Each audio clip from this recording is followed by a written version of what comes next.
Hi everyone, this is Daniel, And I'm Jun, and we are Korean. American.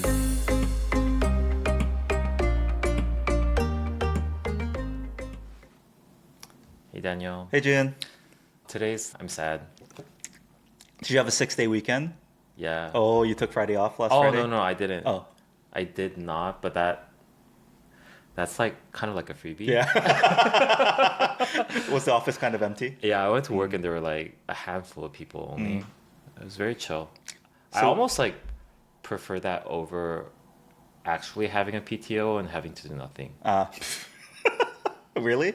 Yeah, 'cause like you feel kind of even more productive when there's no one there. And Oh, okay, and there's a okay. lot of focus time. I You don't see. have a lot of meetings. Yeah. That's true.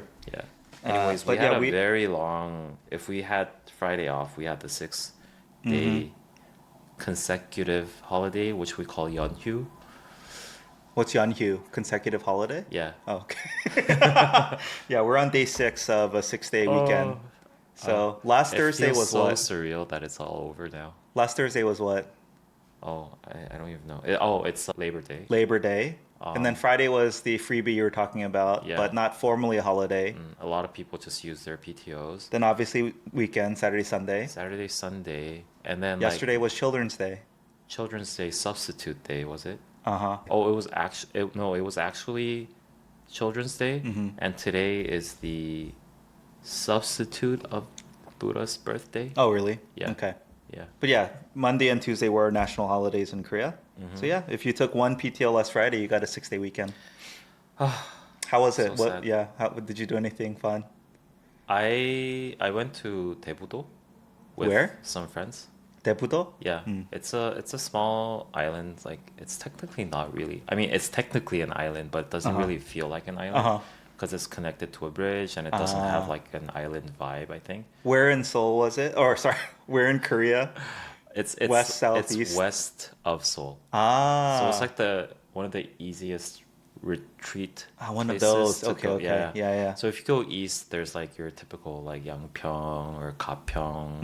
I'm pretty sure you're not familiar with these. I but- know them, of Oh, you course. know them? Yeah, yeah, yeah. Oh, these are like the typical like places that Seoul people go if they Yeah. don't have a lot of time. Pension. Pension. Yeah, of course I know pension Gapyeong. villages. Yeah, yeah, yeah. But on the west, they're like these Daebudo, Gangwado Ah. places where it's like pretty much the same. Which made me wonder, like, what's the whole point of even going there? Because you're just staying at a pension, right? Come on, June. It's Doesn't nice. even have beaches. Yeah, but there's like outdoor. It's like a outdoor nature vibe, right? Not really. I think it's just like a pension village I type see. vibe for me. So yeah, I literally talked about this with my friend while we were there. Like, why do we even come here Yeah. if we're just gonna stay at the pension Uh-huh. and just like drink? Well, did you barbecue outside? Kind of. You can't grill outdoors easily in Korea. Well, that could be a thing. But we did like catering service, which is like basically you hire someone to do everything for you. The barbecue. They even brought like marshmallows. The which s'more set, yeah. it wasn't s'mores, but it Oh, was just like marshmallows. It was like skewered, if you will. Yeah, yeah, yeah. Like put in like a stick. Yeah. I have some observations that I took during the trip. Cool. What were they?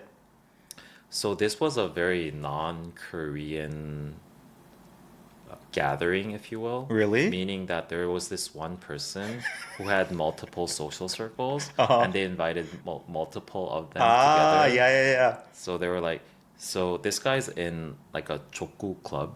Choku, what's that? It's sort of like volleyball, but with your feet. I don't know the English term for it. Oh yeah. Sepak takraw, kick That- volleyball. That's the Oh, that's foot the, volley, foot volley. that's the Thai Uh-huh. thing. I think it's pretty similar, but this one's I think Americans would call it foot volley. yeah, Okay. sort of like that. So he's in a 족구 club, Okay. also in a orchestra, Oh wow. and then like he's like college friends with me. Uh-huh. So like all these three groups merged. Like he invited them He invited them together. all. Yeah. So it was like a merging of three different social circles, if you will. Yeah. That was pretty interesting. So there were like 23 of us. Uh-huh. So one observation. Wait, did you only socialize with your college crew, or did you interact with the other groups too? So, I mean, eventually we mingled together, Okay. but then in the beginning, when we didn't officially introduce each other, Yeah. people were still like kind of segregated into groups and like talking to themselves and Yeah. not like actively trying to mingle with it Mm-hmm. like for themselves. Then after having like this like more official, like everyone like takes turns standing up and like introducing Oh, themselves. 자기소개. 자기소개, yeah. You did that? Yeah, yeah. So funny. Anyways, like throughout the night, like we had a lot of like game playing and drinking and all that. Uh-huh, uh-huh. At which point, like we all felt like we're mingling and like getting to know each other. Cool. But then like the day after, I noticed that people are segregated again, like talking to Yeah. like their more closer friends, which I thought was interesting. What are there? Oh, there's so many rules. So we At the campsite? at the pension. At the pension, yeah. So we rented like this standalone, like detached pension place, which Uh-huh. even had like a outdoor pool and stuff. Yeah. There's so many rules, like you can't do this, you can't do this, and like everything. And I'm like, we came here to just like Yeah. have a good time. Like why? And I think these rules were kind of unnecessary for me. Like there's so many rules to like how to use towels, like how to like. We even had to like 분리수거, recycle everything yeah. after, which is like could be a foreign thing for Americans. Yeah. Like there are times where you could use the pool and you could not use the pool and so many things. You can't even drink in the pool. I was like, what's the whole point of having the pool in a pension if Yeah, you can't yeah. drink? That's I think could be a very Korean thing. Oh, and then we were like very loud until like 4 a.m. in the 4 morning. a.m.? Yeah, which I think Wow. is a common thing in a pension. Were you the only ones there? You weren't at the entire place? But it's a detached building. I know, but are there other There are buildings other in buildings earshot nearby. of you? There are other buildings nearby. I would have been But calling to complain. you would? Someone called on the cops. Oh, that was me. That was me. Or it was a dad. And I was like, wait, like this is a pension village. I thought everyone was supposed to party up until like very early in the morning. I mean, I can understand if they complain, Yeah. but like calling on the cops was too over Pretty the top. extreme, I see. Did the cops actually come? I haven't seen them, but I heard that they came. Oh. Someone like, yeah, I don't know. Wow. Yeah. I thought that was like, whatever. And then, oh, I know that this is a thing, but I wanted to talk about this with you. So there are 23 of us coming, and not everyone has a car. Yeah. So like the people who are organizing the event sort of like made an Excel sheet Yeah, of yeah, like allocating different like locations where people could pick up people and drive us to Daebudo. And while we were coming back, and I realized this very commonly in Korean culture, the people who are driving you somewhere is Yeah. very generous. Okay. And like going around their way to actually like drop you off at your location. And I wonder if I think this is is this a Korean thing or is this like a driver thing? Interesting. Because like this person who drove me, he Yeah. lives in like somewhere in the middle of Seoul. Yeah. But then like he actually dropped me off at my place. Yeah. I kept on saying, no, you No, don't no, have no, to. yeah. Just drop me off anywhere like they insisted. where there's like the red bus where I can just take it. But they're like, no, it's okay. Yeah. I'll drop you off at your location. And this happens to me at like band practice as well. Uh-huh. This person always comes near my place to pick me up and drops me off at Yeah. my location. But this is a very common thing in Korea that I realize I don't drive myself, so I don't know how much of a hassle that is. Yeah. But I always feel that this is so generous. Oh, it's so case by case. I think it is generous. I think if you're very close, that's the thing. It could go both ways. Yeah. It's like, oh, we're so close. Of course, I'm gonna drive all the way, go out of my way to drop you off at your home. Or if we're not close at all, Yeah. it's like I want to be extra polite to you and like extra nice to you. Yeah. And then, but honestly, if it's like a good friend, and also, sorry, I think it also comes down to how repetitive it is, right? If it's every week, I'm not gonna go out of my way, take an hour detour to drop you off every week. Yeah. But it's a one-off. Okay, I can be nice, I can be generous. So I do think that culture of being very, very nice to people, Mm-hmm. it can exist in both countries, I think, maybe pretty equally. I think the difference I would say, though, is in the US, most people do have cars. Yeah. So And so it doesn't happen quite as much. Yeah. makes sense. I always think that this is like very disproportionately generous behavior in Korea, especially just for like driving someone to somewhere. Like people are very generous. Yeah. I like that. I think it's probably pretty equal between the countries from what I can experience. Yeah. Interesting. I would say the most standard situation in the US is in that spreadsheet, it would have been like, okay, people are leaving from these 5 houses, just find your way there, and then, they'll drive you to the place and drive you back. Yeah. And I would say, again, that's like, it's just case by case. It's up to the driver how free their schedule is. For example, if I were ever to do something like this, I'll probably not drop you guys off because I get home, right, to help with the kids or whatever. Yeah. So I would ask for forgiveness though. It's like, hey, I'm just gonna go home. You guys need to figure out how to get home from my place. I thought that was what's gonna happen. What you expected? I was like very surprised. But that driver was like, of course I'm gonna drop you off at your location. Yeah. It's hard for me growing up. I think the most common time that happened was in my Korean American church. Right. And so then it's like, is that a Korean culture? Is it an American culture? But, people would go really out of their way to pick me up, drop me off, whether it's going to like a church event, a retreat, whatever. The other thing was maybe like volleyball games or sports games. Yeah, you just like hitch a ride. But in that case, would they always drop you off? I don't know. Yeah, usually if it's like, I don't know, what's reasonable? 15-minute detour or less is perfectly fine. Of course, I'm going to do it. Yeah. Anything more than that, it might be too much burden on the driver. Interesting. Yeah. One last thing is that it was ridiculous because it was a Yeonhyu, it was a holiday. So everyone was like trying to go to that location. So crowded, right? So it usually takes about an hour for us to drive from here or anywhere in Seoul to get to that location. Yeah. It took about 50 minutes to get to the entrance of the bridge. Oh, okay. And then it took like 2.5 hours from there. Just to cross the bridge and get to We your were site? literally it felt like a parking lot. But Horrible. the observation that I made is that, so I think there were like 5 or 6 cars in our group. Some people use T-Map.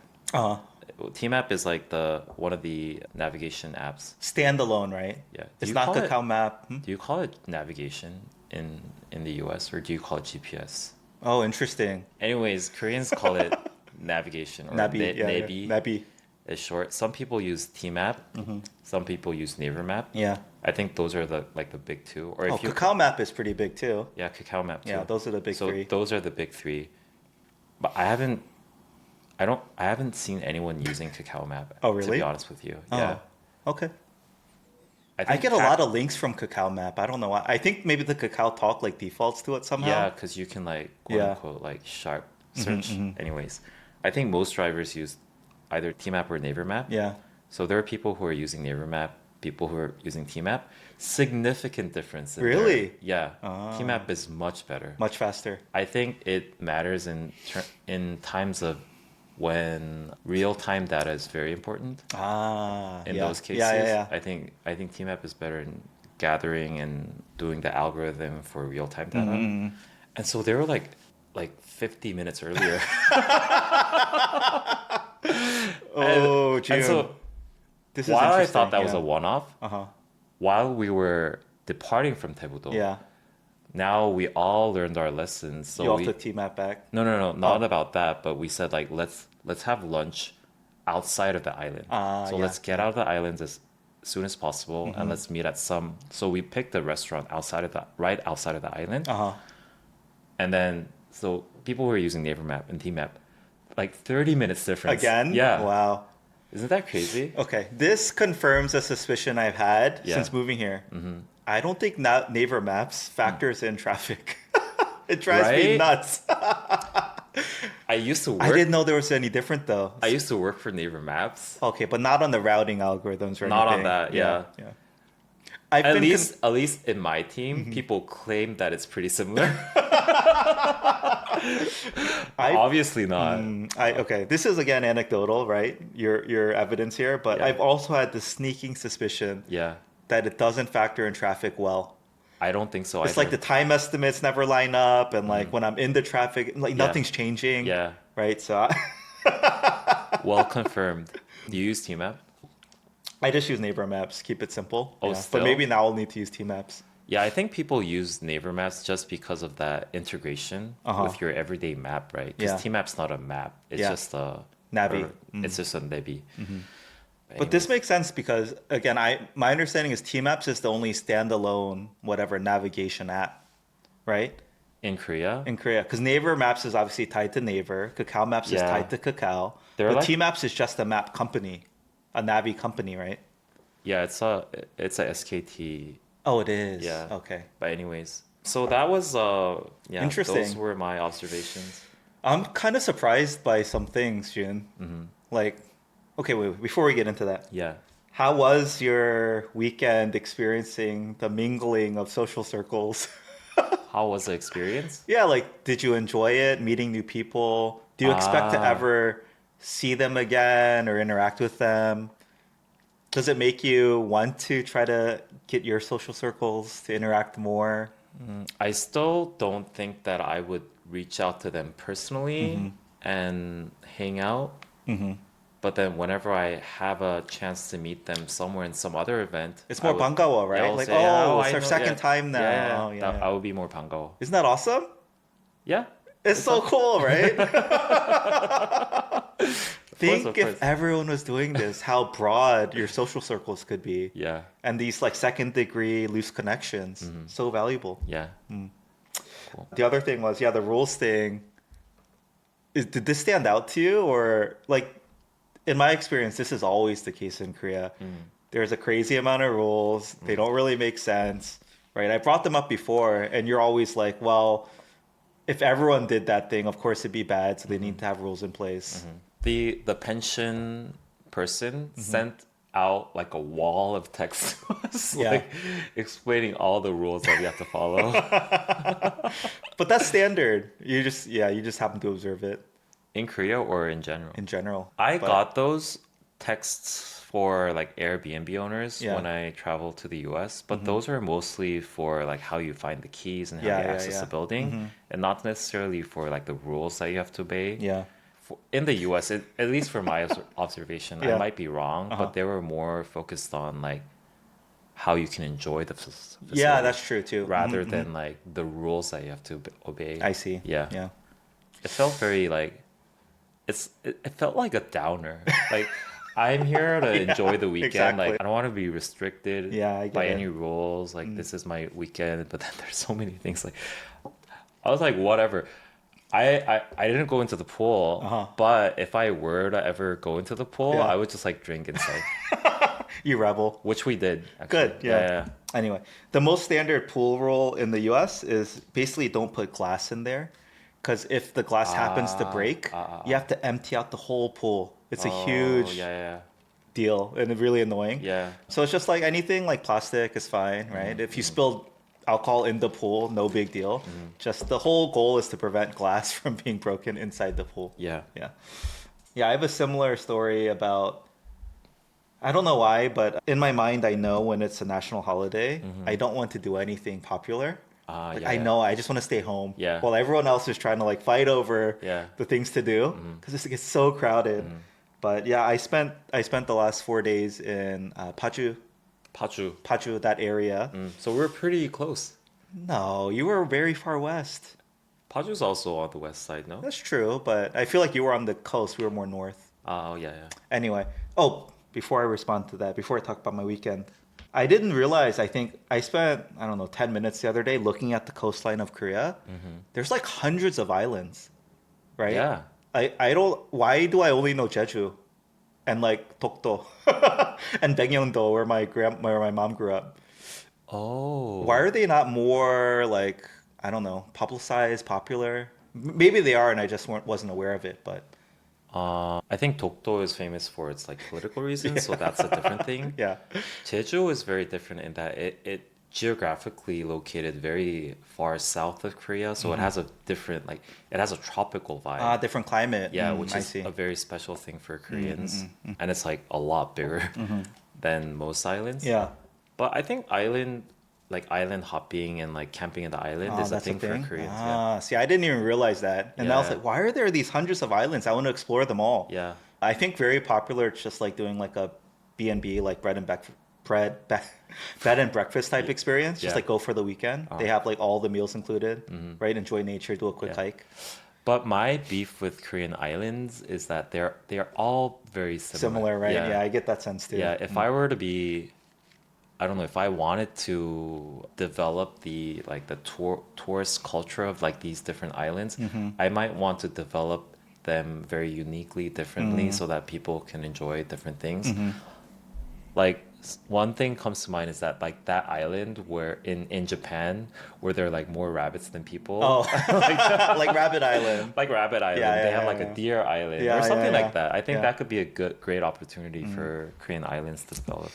Anyway, I just didn't realize that. Mm. And I think this is a broader point, but I think Korea has a huge opportunity right now to really think about tourism more, what's the right word, long term. Mm. Because I think, of course, Korea is one of the, Seoul specifically, right? But Korea overall is one of the hottest, most traveled places right now, it Uh-huh. feels, Yeah. amongst my social groups. Yeah.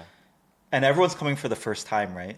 And so Oh. they're doing all the big things, right? The palaces, the food, the K-pop spots, whatever. Mhm. And maybe doing a day trip to Busan, Mhm. maybe thinking about doing a 3 day thing to Jeju. Mhm. But now the secret is like you need to get people to want to come a second, third, fourth time, and what are they going to want to do? Ah. So really improving, let's say, the infrastructure, foreigner friendliness, Mhm. and things to do on the East Coast, Mhm. the West Coast, South, all these islands. There's Yeah. so much to explore. Yeah. Even me living here, it's like I find it hard to find information, Mhm. to plan things to do, right? And I wasn't even aware of how much there is to do, which I'll Mm. get into next. Yeah. But yeah, anyway, I think that's a big opportunity right now for Korea to think about that second, third, fourth trip for these people. Ah. Because, think about Japan, right? Mhm. People could go 10 times. There's so much to do Mhm. in my mind. Yeah. And it's all really well known. I think there's very clear itineraries for all the different islands Mhm. according to different seasons, right? I feel like I could go to Japan 10 Mhm. times and still Mhm. not see everything. Mhm. And I know that's true about Korea, Yeah. but it's not well known, I think, Ah. is what I'm saying. I think the thing about Korean tourism when it comes to exploring things outside of Seoul, again, I think this is also related to how I mentioned that islands are not that different. I think they have to really start thinking about specific things that you can only do at certain locations, which I think Japan is very well at doing. Yeah. Because like they maintain certain things that you can only get at certain places, right? Yeah. Like the thing about Korea is that I know that this is very convenient for like people who are living in Seoul. Yeah. Whatever is very famous in like outside of Seoul, it somehow pops up in In like Seoul. Seoul. Yeah, Yeah, so yeah, you can yeah. get everything here. But I think for some reason Japan maintains that like you can only get this at some place, right? Do you think that's by design or it just kind of happens organically? Like keeping regional specific things in that region? I think it's both. I think Japanese people tend to very appreciate that experience of like you can only get this somewhere. Yeah. But I think it's also designed Mm. that way. One example that I want to give is this very famous bakery chain called 성심당 Oh, this is the one in Daegu? in Daejeon. Daejeon. Yeah, yeah, yeah. But they very specifically not open branches in Yeah, Seoul. yeah, yeah. They I only remember. keep They're very it proud of that in too. Daejeon. Yeah, And so it just makes people want to go to Daejeon Totally. just to go to that bakery. totally. I want to go to Daejeon just to Yeah. go to that bakery. See, that experience is very, I think, special, especially when it comes to tourism. Yeah. I think we can develop things that are very specific to certain regions. Yeah.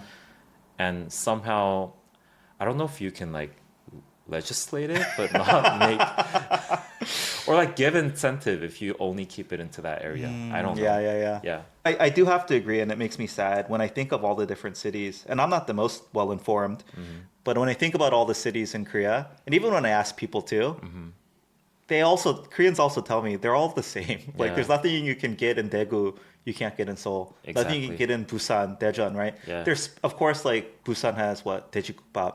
There are Yeah. things that it's known for, Yeah. right? Chuncheon dakgalbi or whatever. Yeah, but it's But I can get Yeah. 90% of that in Seoul. exactly, yeah.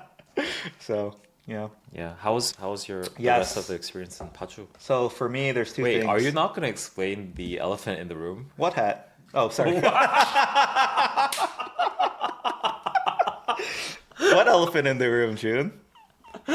Yeah, you're wearing you're wearing a I don't know what are you wearing? I'm never taking this off. This is a wide brim. If I take this off, I know it's clipped up. June, I love this hat. I love feel it, like yeah. I've become this is my third Super Saiyan level of Ajashi-ness or something. Just like walking around with a hiking hat on or whatever this thing is. Where'd you get it, by the way?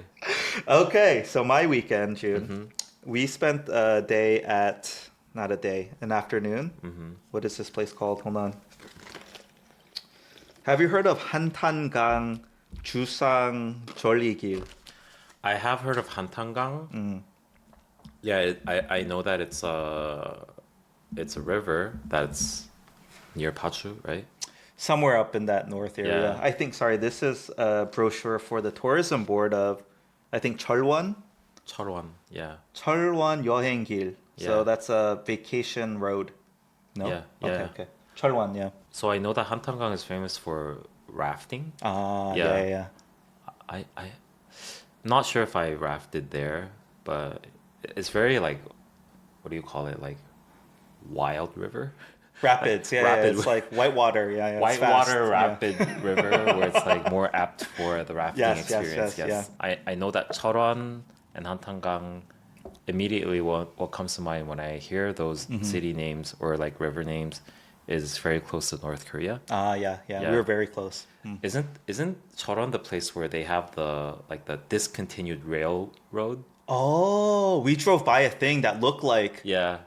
oh, that's cool. Yeah, yeah. Yeah. I didn't look it up, but as I was driving by, I was like, that rail train literally looks like from the 60s or Yeah, 50s. yeah. And then in my mind, I was like, oh, I bet that train used to run to North Korea. Yes, yes. And now it's out of commission. Yeah. Dude, that place, like, these things in the US, I feel like influencers would be all over it. Like, go there, take pictures, like the Yeah. new hotspot. And maybe this has already happened. I'm just not aware of it. But that is such a cool thing. Like, you could create a museum around it, open up some cafes, like create a whole experience, take photos on that train, whatever. But And it there's really this- looked like straight out of the 50s. Yeah. And there's the very famous like catchphrase on top of that train saying like 철마는 달리고 싶다. 철마 like literally means iron horse, which refers to the train. I see, I see. Like the train wants to run. It says like yeah. I see. But no, yeah, so we went to, based on the recommendation of my mother-in-law, the Hantangang River area in South Korea. It is a UNESCO Global Geopark. First of all, June, I've never heard this term geopark before. Wait, have you heard of UNESCO though? Of course, yeah. But Have Koreans you heard are it in Korean? Have you heard it only in Korea, or did you know that before you came here? Good question. No, I think in my mind, UNESCO World Heritage Site is a thing It's a I thing. knew of before. Yeah. But Koreans sure do love Yeah. UNESCO Heritage Sites. I think Korean people really like to get Global recognition. recognized Yeah. or confirmed by certain like authorities. Yeah, global authorities. Global authorities, namely like the billboards Yeah. or Academy Awards or like UNESCO Heritage. Michelin stars for Michelin star, restaurants. yeah, exactly, yeah. But you know that, yeah. I will say it was really beautiful. Me, my wife, and our two older kids did a 3.6 kilometer hike Oh, nice. along this. Basically, 80% of this hiking trail was suspended over the canyon valley. Yeah. So there were particular parts that did have the glass floor, but also the entirety of it, you could just look down and see through the holes in the floor. Oh, nice. For me, this is my personal version of hell. I am deathly afraid of heights. Oh, you are. And, you know, I was trying to play it cool as I could, but I couldn't, right? Like, my kids are like jumping around, laughing, running, asking me questions. And I'm there like sweating, just like stepping, you know, trying to don't look down, one foot in front of the other. And it's just like, you know, at times I lost my patience. I told my kids, like, hey, I just need to focus on walking. And like, I wanted them to enjoy it, but I couldn't enjoy it as much as I would have liked. Would you acknowledge the fact that you are afraid of it, or as a father, you don't want to share that? Oh, that's interesting. No, my kids know. I tell them I am afraid of heights, but I don't want them to get scared or concerned, right? But I just tell them very matter of factly, like, oh, daddy's afraid of heights. I really want to focus on just walking right now. But no, this is beautiful. Like the 3.6 kilometer hike along the suspension bridges, it basically hugs the canyon side. And to the left, it's, or, beneath you, it's like a huge, the Hantangang, so the Hantan River. Wow. And there's like waterfalls like throughout too. And it's just really beautiful. So nice. Yeah, super Makes me picturesque. want to go there. It was worth it. Like Yeah. this was an awesome thing. Do you And see people rafting down? so we saw signs along the way for rafting, but we didn't see anyone on the actual this part of the river. I think because it's maybe designated as a UNESCO World Heritage Site. Yeah. So, did you see the 주상절리? What's 주상절리 mean? I think you just said 한탄강 and 주상절리. What's it mean though? Oh, 주상절리. I think this is a very scientific term, but I think Korean people know it because we learn it in school. I think it literally means like Canyon? oh no, like 주상 means it's like shaft, shaft shaped. Okay. 절리, I think it means like the cracks. So whenever Is it like the sheer bluff, like the valley, like cut into the side? no, it's very specifically a geological phenomenon where I think it was like it's if like lava is cooled down in a certain way, It forms this. it forms into like this crystallized thing where it looks like a hexagonal shaft. But yeah, when they're cooled and they create a crystal, yeah. Yeah, I think again, like it's a really like long canyon, not super wide. I don't know if I had to estimate 300 meters across. Yeah. And so the trail is hugging one half of it, and on the other half, it's probably a lot of what you're describing right now. It's just like sheer bluff with maybe this rock formation and like waterfalls sporadically throughout. Yeah. And then everywhere, of course, like very green and lush and just really beautiful. So yeah, I'd highly recommend. Like this is again one of those things that I only heard about it because of my mother-in-law, and she lives there, right? So she's always looking up things that we can do with the kids when we visit. Otherwise, I would have never heard of it. Would I even want to drive the 3 hours to get there? Maybe not. But since we're in Paju already, it was only about an hour drive to get there. And yeah, just really beautiful and like quite unique, I'd say. I'm not sure.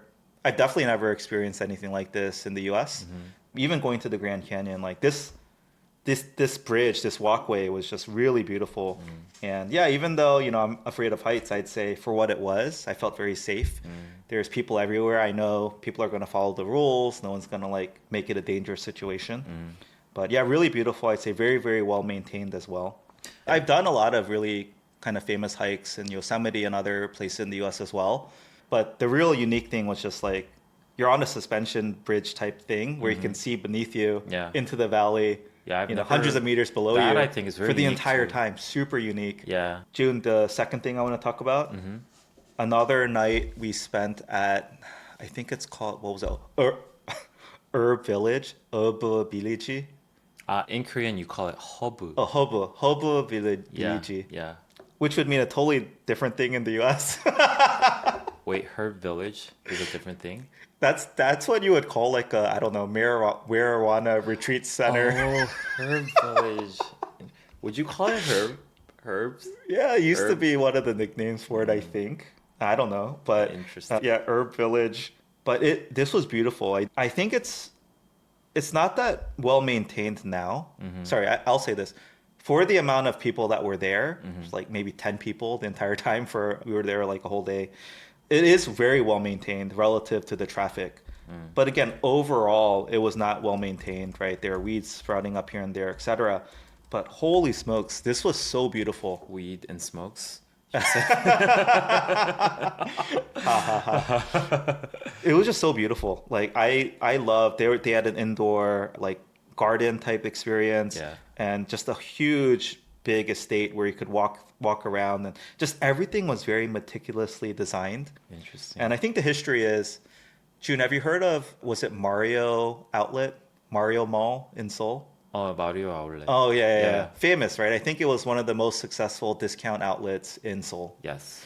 So the CEO or chairman, I don't know which one, probably the same person, created this herb village, I think in Oh, 2016. wow. It's so No, random. they had a newspaper clipping. Uh-huh. First of all, it was Jungang Daily, Yeah. but in English. I didn't know they had an English release. Oh. I would want to read the Jungang Daily in English. Anyway, I um, would doubt that they would have a daily newspaper in that's in English. English. I was thinking that I think too. they So just much work. translated. Yeah. Just that one. Oh, but that's Like, what I mean. Even translating the Korean articles into English, no, I think that if it was displayed in the Herb Village, it I was a think, one-off. yeah, Okay.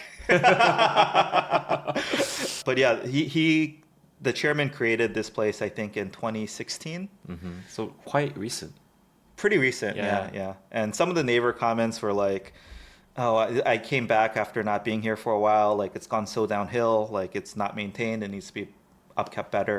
But actually, for me, actually, relative to the amount of people that were there, first of all, before I knew all of this I was like, this is the passion project of like either one very rich person Yeah. or someone who is just like super into manicuring and maintaining a property by themselves. Yeah. Because this thing has to be losing money. It's Ah, so big. yeah. It's maintained to a certain extent. No people. Anyway, it's really beautiful. I feel like it's a hidden gem. Wait, what's it called again? Herb Like Village. Paju Herb Village? I think just Herb Village. I don't know if it's in Paju proper, but Was it like literally called like Hobu Village? Hobo Village. Oh, Yeah, yeah, yeah. interesting. Oh, but sorry, I'm all over the place. That chairman, the article was saying, I didn't read the whole thing, but the highlights were they wanted to create a place that could be just a healing center. And very explicitly, he was like, we're not trying to create a cash cow. We're just creating some place where people can be in nature and really feel restored and energized and again, healed. And I guess in my mind, I was like, well, you got what you asked for because this thing is Nice. not making money. Uh-huh. But yeah, I just really loved it. It was beautiful. My wife and I were saying if we ever had gotten married in Korea, this is the type of place we would want to do it in.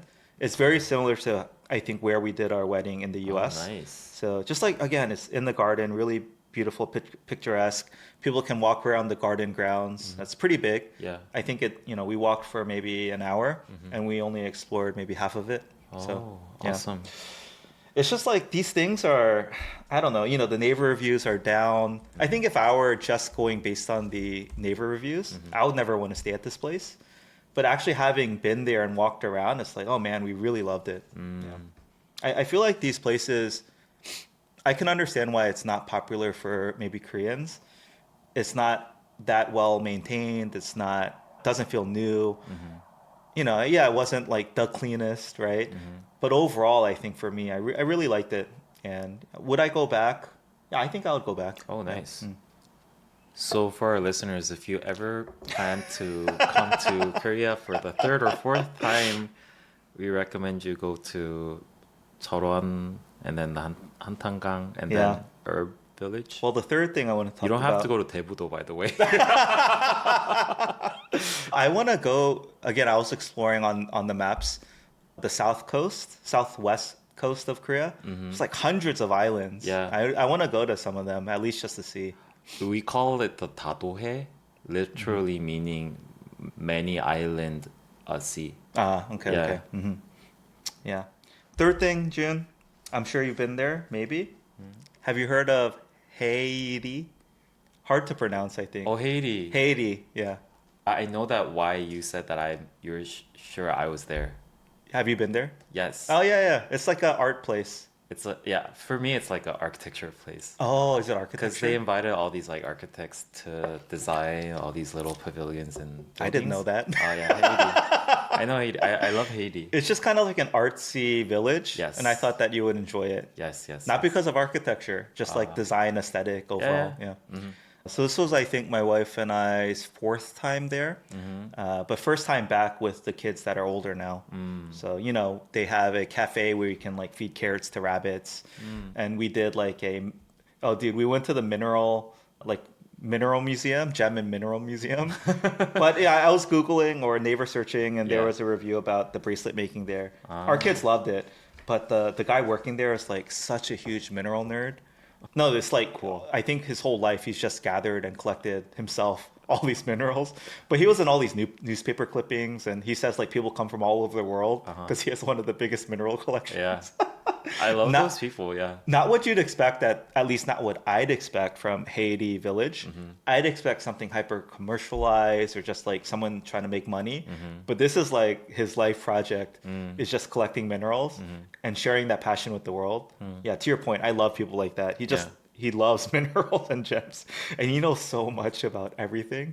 Anyway, and things like that. And yeah, we had a really, really great time there. One of my favorite places to go in Haiti is this building called, I think it's called Camerata. Okay. It's a building specifically for this person who's very passionate in like music listening. And so he collects all these like very expensive speakers, but he wanted to build this building to actually install these speakers so people can enjoy basically classical music with like these very nice speakers. And the whole building is designed around that Acoustics listening and- experience, and it's like really cool. So he's like an audiophile. Yes, yes, exactly. Yeah, I think there are probably hundreds of things I would want to enjoy there, but everything I think They're about not is just kid-friendly. it's just kid oriented. Yeah. Where can we keep the kids occupied? What would they enjoy, etc. I think one of the two things I want to talk about there. Does the name, what was it, Dongsu? Does that trigger anything for you? 동수? Yeah. 동수. Specifically in this pose. 친구. Yeah. Yes. I think that was his name. So there were like statues of the four chingus in like the pose, and everyone is taking pictures with it. Why is that related to Haiti? It's not. It's just a random thing there. Oh, okay. Yeah. But it was so popular. Have you watched that movie? I have watched Chingu. Oh, I loved it. You loved it? I watched it like 20 years ago. Yeah. Really? Yeah. Oh, nice. And then my son was like, "Can I watch? Can I watch?" And I was like, "When you're older." Yeah. And then my mother-in-law heard, and she was like, "Oh, that's so violent. Like Yeah, you it's can't too watch violent. it." Yeah. But yeah, the other thing I want to talk about is similar to you. As soon as we like got into the line for parking, I instantly had a lot of regret. I was like, "Oh, why did we think we could come to Haiti on a long weekend?" It wasn't as bad as I thought because we came a little bit later. A lot of people were leaving too. But yeah, of course, we waited just 20 minutes just to find a parking spot. Well, that's not bad. Not bad. Yeah. Yeah, but it was pretty annoying still. But yeah, that was really fun. So I think like in my mind, I'm thinking, okay, Paju, like we did not even explore all of it. There's still so much more. We've been there so much. And every time we do one or two things to explore that area. But if every city across Korea had things like this, like I wish that the information was more well circulated, maybe foreigner friendly to like find and look and like plan trips and book, accommodations and just all of that. Like I would have so much fun exploring more of Korea. I'm saying June, I think me and a lot of other people are like this. We want to explore outside of Seoul. We just don't know where or how to do so. Yeah. And again, if Paju's like this, I'm sure most cities across Korea have maybe these things that are unique. And yeah, I just want it to be more accessible to tourists. I think we could have a whole spin-off of this podcast Exploring different parts. introducing things that you can do outside of Seoul. And like this, you wearing this hat could be like your alter ego. Daniel the Explorer. Yeah. Yeah. I didn't even tell you all the stories about this hat. I hope I never forget. It was just basically we were in line outside the bathroom, but it was like one of those stands at these places. Yeah. And it was like two old halmonis. Oh, Maybe not that old. I would put them at early 60s. okay. But just their banter and talking with us was so funny. I talked never with want to you. forget. Yeah. They don't know I don't speak Korean well, but I can understand well enough, I think, at this point. So first of all, my son was in shorts and like a puffer jacket, like kind of long padding-esque. Yeah. And they just started making fun of him for Oh. like 2 minutes straight. Like, I'm so confused. They were like, is it summer on the bottom? Is it winter on top? Like, and then my son was like, kind of shy, but they don't know, again, he's shy because he doesn't speak Korean. But they're like, oh, like, are you pichasa? Are you like upset because we're making fun of you? Like, don't be upset, young man. Like, blah, blah, blah. Yeah. And my son just like shy and awkward, just Yeah. smiling. He's like, oh, but you're so good looking. Like, oh, and then they were like looking at me and my wife. Like, where'd he get it from? Like, oh, the dad's much better looking. No, the mom's much better looking. Like, oh, no, they're both good looking. Of course the kids are all good looking, right? Just like that kind of small talk. Yeah.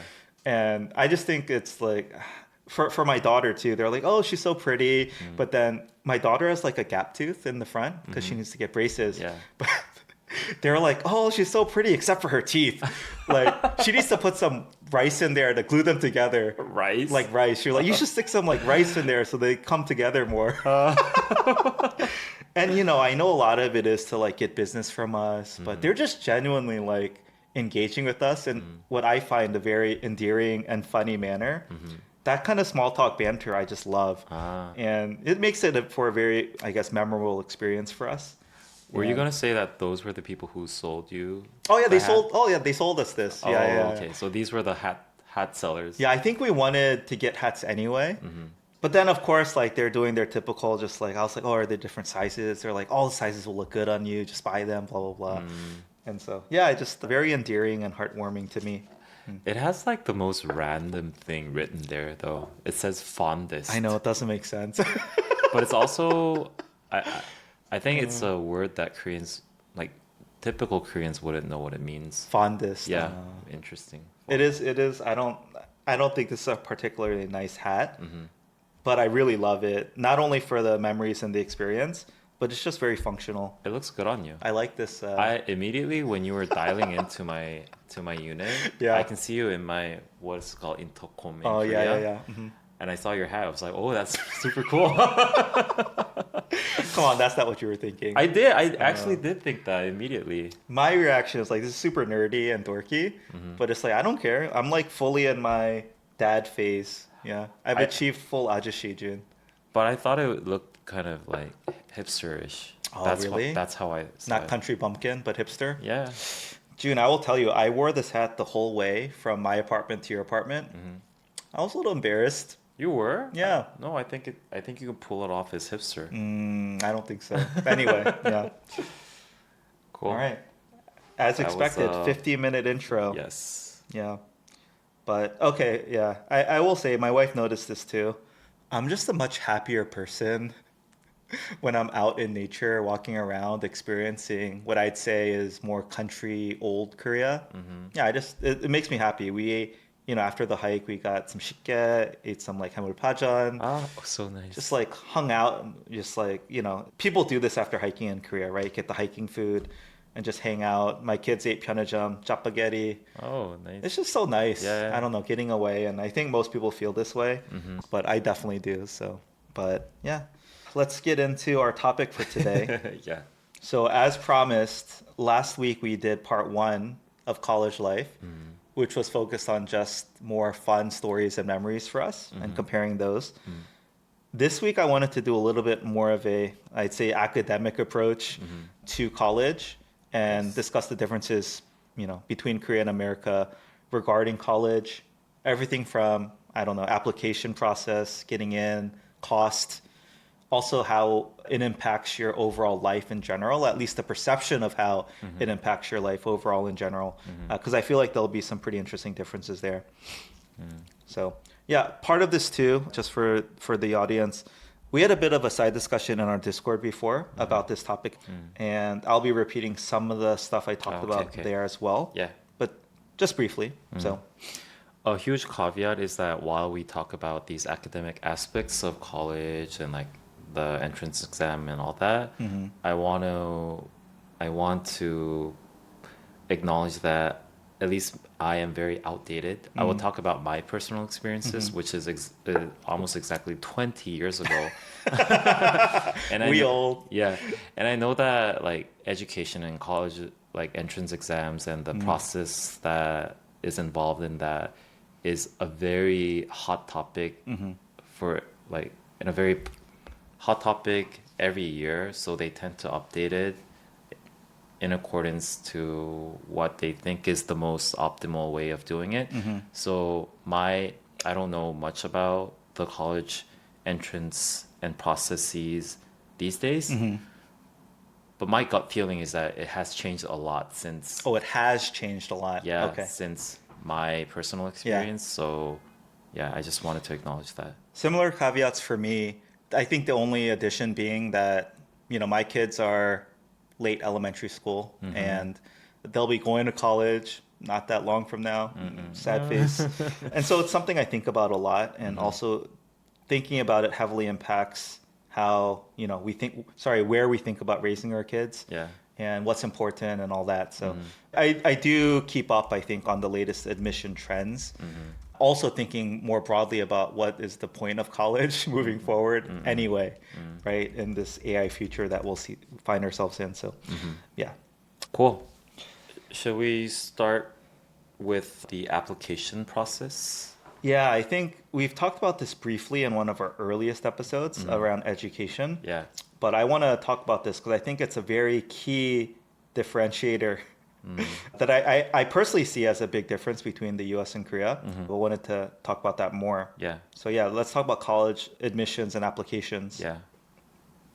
How should we start? Let's just dive into it. Yeah. I think I see the key differentiator, June, as in America, there's something called a holistic application process and evaluation, Yeah. which means, we definitely look at your, let's say, scores on the SATs or your GPA, grade point average, but that's a very small part, I'd say, of your overall application. Beyond the SATs and AP test scores, etc., there's your personal essays. And then there's also letters of recommendation from your teachers or other people that know you.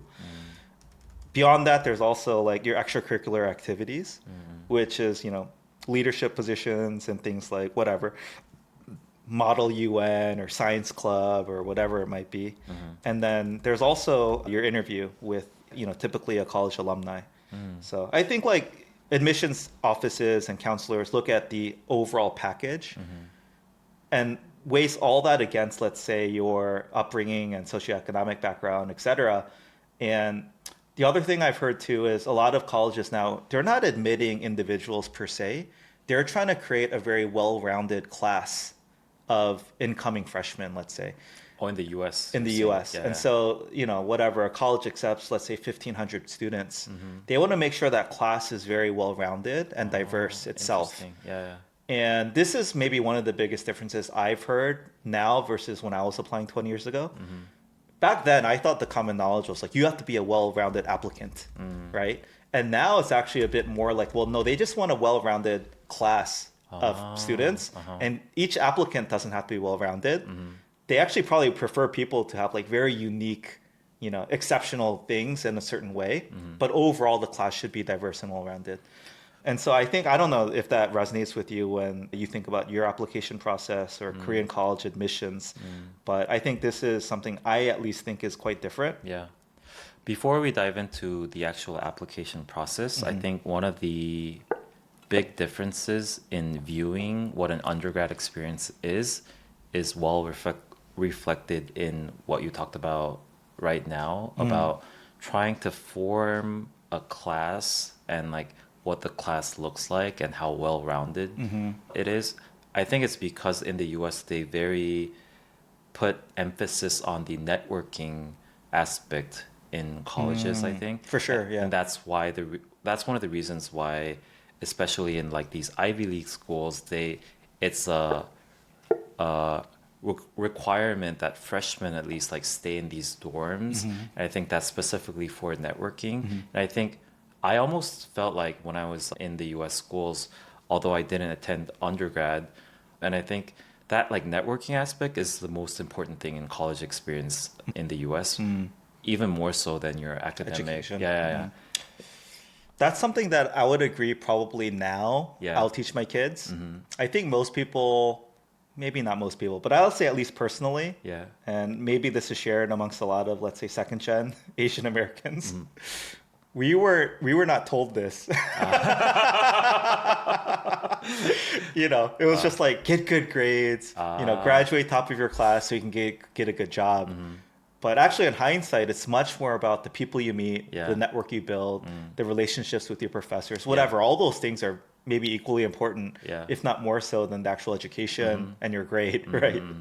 So I think that's, I would agree with you, Yeah. but it's something that I did not realize, or I was never told that, let's say before I went to college. So I almost felt like while observing like how education institutes work in the US while I was there is that like all of that networking is the most important thing for undergrad, and all the academic achievement and research and everything Yeah. is done by the grad school, right? Yeah. So that's like sort of like the mechanism of how I observed like this machine of educational institutions work in the US, which I thought was pretty interesting. Yeah. I mean, fact is, I went to a very technical major and let's say learned very technical skills. Yeah. That's true. But probably most of what I do in my day to day at work, I just learn at work. Right? Like there's some baseline you can learn in college. Yeah. But most jobs, you're going to learn, I would estimate 80, 90% of it on the job. Yeah. So really, it's just about maybe doing well enough to get that job to begin with. That's important. Yeah. But everything else that I thought was not even secondary, I was not even thinking about networking and socialization and all Yeah. that. That's to your point. I think Yeah. that's as important, if not more important, than the actual education. Because like looking back in hindsight, the education that I received in Korea, and I'm pretty sure it's pretty similar in the US too, is that as you mentioned, it's not really applicable in your work anyway. So I think it makes sense. It makes sense to me to emphasize more on networking rather than actually doing your academic studies in college. Yeah. So is undergrad in Korea not this way? This way meaning emphasis on The socialization, networking aspect of it, more than the actual classes and education? I think they do so in terms of their majors. In terms of like, I think I briefly covered this in our previous episode, but like trying to make that connection between like your 동기s, which is your classmates, and like 선배, 후배 kind of relationship.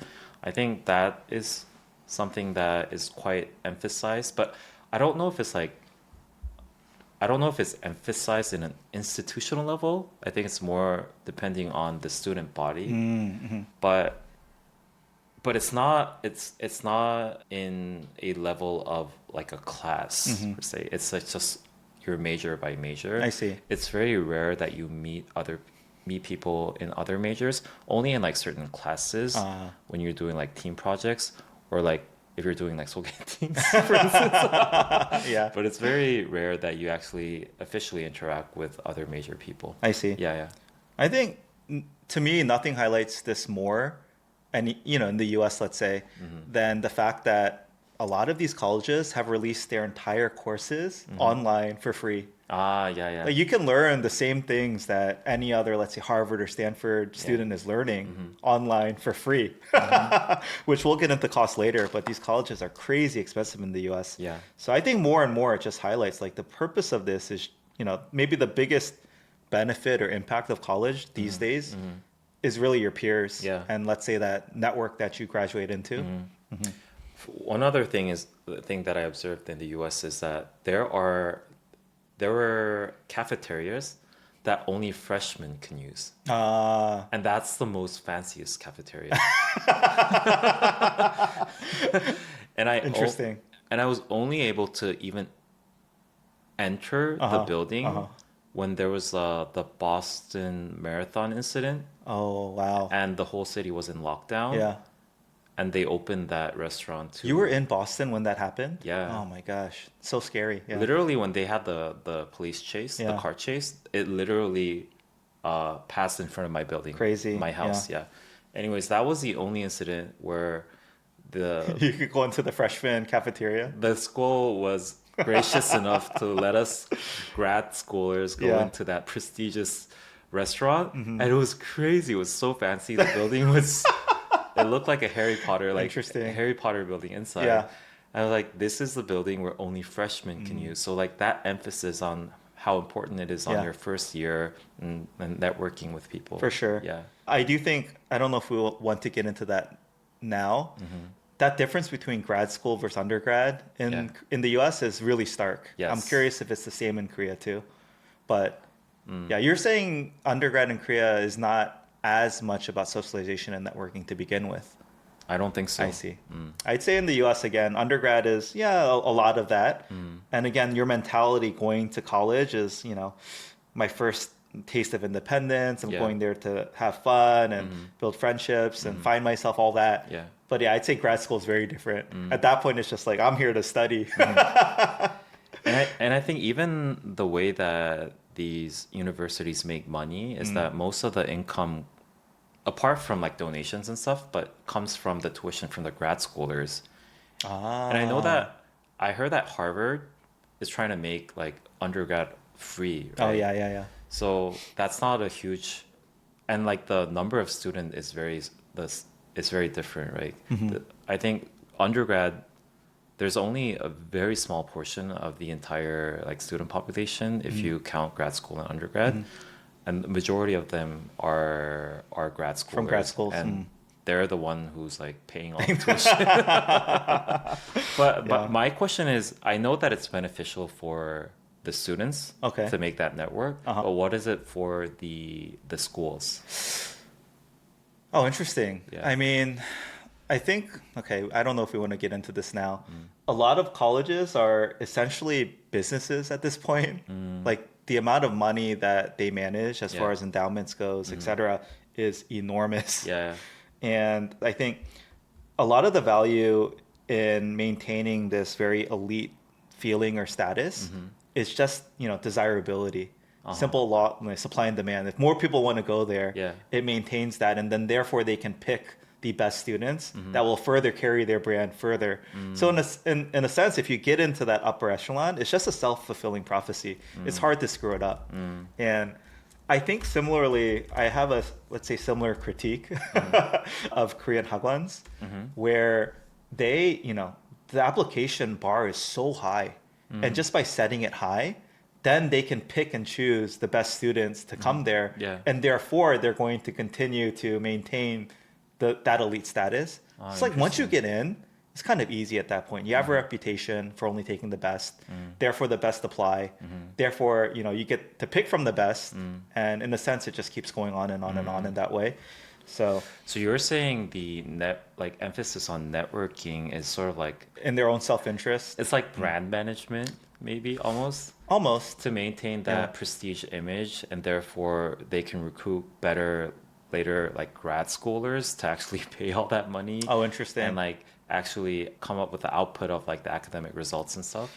My personal feeling is not quite that. I do think grad schools are serious. The best professors, you're doing cutting edge research with Yeah. people, again, best in the world at their field. And so these colleges do attract the best and brightest, let's say, professors first. And then therefore that attracts the best and brightest grad students. And I think that is really where universities build their brand and can, display and maintain that brand. Undergrad to me feels a little bit like a feeder to that, right? And at least that's my sense of things. And I alluded to it before. Undergrad for me, again, I don't feel like I learned much of anything. It was not too challenging for me. But as soon as I started taking the grad classes, I like ran into a brick wall. It's like no training wheels. You're on your own. Yeah. No help. Like, you're not buddying up with all your friends trying to like do problem sets together. It's like sink or swim. And if you're not prepared for that, I think it can be a very difficult experience. To be fair, again, I was an undergrad trying to like take classes with the grad students, so maybe I missed out on some of that socialization too. But to me, the feeling was totally different between grad school and undergrad. Yeah. I had a similar feeling as well, although I never experienced grad school in Korea, and I never experienced undergrad in the US. So I think there was a even starker difference for me. Yeah. But when I went to grad school, the number one feeling that I got was that it doesn't feel like an educational institution. Grad school? Grad school. Oh, interesting. Meaning that when you're a herd of sheep, right? And if you like fall behind, they wouldn't care about. Yeah. It's just like For sure. purely about your performance. They don't care about like they don't care if you fall behind. Yeah. They just want to breed the most top performers, if you will. There's And no that was, like, coddling. yeah. It's just like sink or swim, do or die. And for me, maybe this is naive thinking, but also coming from only undergrad, I thought the whole purpose of education was trying to like make everyone learn, kind of. Oh, interesting. Yeah, and like don't let anyone fall behind. We'll take care of you. Like we'll make you learn this and to, you know, excel in your studies, but it was Yeah. like not like that at all. Interesting. Yeah. Yeah, that I think there's a lot of debate, and I think public education in the U.S. Yeah. over what is the purpose of public education Mm-hmm. and which system, is it supposed to trying to bring everyone along and raise the bottom, Yeah. or is it to create this environment where you create exceptional outliers that Yeah. are really going to advance humanity? Yeah. I'd say grad school though is very clearly in that latter Yeah. bucket. It's like, yeah, That's what I yeah, yeah. experienced. Yeah. I guess I'm curious though in Korea, like before we move on, what are your thoughts on holistic application Mm. admissions? What are your thoughts on creating a diverse student population versus, let's say, just like, again, my understanding is you do well in the Sunyung, you get into a college. Mm-hmm. Mm-hmm. There's nothing beyond that Mm-mm-mm. that's considered. And My by the way, the Sunyung is the Korean SATs or yes. CSAT. My feeling is that Korean application processes are tend they tend to gravitate more towards the holistic application model now. Hmm. I don't know the specifics, but even when I was applying, to be clear, it was mostly about the Sunung scores Hmm. and your high school scores and all that. Hmm. But they were trying to integrate like other factors. Like I don't know if I had like a letter of recommendation, but it did incorporate like 봉사활동, meaning like your volunteer Mm-hmm. time, Hmm. and also we did have an interview after I applied to a college. So there's a lot of room where the the school itself can design the application process moving forward, moving after the Sunung process. Yeah. They can decide how much they want to incorporate that into their application process. They can include like other processes like the interviews and stuff. Yeah. Some schools have like, which is like essay writing, Mm. but the thing is that you have to do it on site. Yeah. I don't know. Interesting. I don't know about it now, Yeah, yeah, yeah, sure. but essay writing on Yeah. site, I know that like yeah, certain good schools also have that. Yeah. My school had an interview process with the professors and all that. So it's definitely, I think it's trying to move to that direction. Yeah. So let me ask more pointedly then. Would it be normal or typical for, let's say, someone with a lower Sunyong score, but let's say really good, let's say letters of recommendation, or let's say an underprivileged background or something, to get in over someone who had a better Sunyong score? That would not cause controversy in Korea. That's seen as like, okay, that makes sense. I don't think it would cause a controversy if certain schools decide to do that. I think it's up for the school and Do the elite colleges in Korea do that? Or is it mostly Sunyong score, cut line, and then above that score, then you can factor in like, oh, well, they got the same Sunyong score, but this person does all this other stuff. Let's accept them and not the other person. at least when I was applying, it was more about equality rather than like what type of applicants you want to admit. For instance, there was a thing called the 농어촌 전형. Students coming from like the 시골 areas would have advantage in entering. Ah, okay, Yeah, okay. that's more about equality Yeah, yeah, yeah. than trying to cultivate diversity, I think. Oh, interesting. Okay, I do think those go a little bit hand in hand. But I don't think the intent was Okay, was focused diversity. on diversity. It's to Yeah. make it fair. Yeah, yeah. So if you're from a, let's say, poorer region or school district in Korea, a lower Sunyong score could get you into the same college, is what you're saying. Yes. Okay. As far as what I experienced when I was applying. Ah, interesting. Yeah. Yeah, so I think, obviously in a more homogenous society, I am curious what diversity looks like in Korea. Obviously, the region you're from, would like socioeconomic background factor in? Like, oh, they grew up very poor, or let's say at a single parent household. Yeah. Could you still get into the same college, let's say with lower specs? Or was that not factored in? Yeah, I think so. Depending on the college, they have like these different application types. Like the 농어촌 one, there might be something that's related to that, and therefore they want to emphasize equality I see. and not diversity. And I think Interesting, a lot yeah. of these things, like even the way that Korea is trying to go towards the more American process, I think the emphasis is on to lower the competition and not for Diversity's sake. diversity's sake. Yeah. Yeah. I think, again, it's well researched that more diverse, let's say, groups lead to better outcomes. Yeah. But I think, again, there's a first order look at diversity, racial demographics, gender, socioeconomics, etc. And then there's like the next level of diversity that I think everyone's trying to figure out how can we incorporate that. Yeah. And I think that's where, U.S. colleges are just trying to take a really broad set of backgrounds, like get the athletes, get the entrepreneurs, get the artists, get the creatives, get rich people, poor people, whatever, like put them together, and we just expect this to lead to better outcomes based on the research we've seen. But I think naturally, as a homogenous society, Korea yeah, doesn't. I mean, the emphasis on diversity couldn't be as strong as the U.S., right? Because we're pretty much the same, and trying to incorporate diversity, there's a level in which you can reach for diversity's sake, I think. I think that's fair. I think for what's different in Korea compared to the US is that for diversity, they have like the quote unquote 외국인 전형, where if you're a foreigner, you can apply to a different route, which gives you a little bit of advantage. I think that's the Korean version of cultivating diversity. Yeah, getting more foreign applicants. Yeah. Let's talk about that. I have some statistics. In 2023, there were close to 1 million international students in America. That's crazy when you think about it. 1 million. Yeah.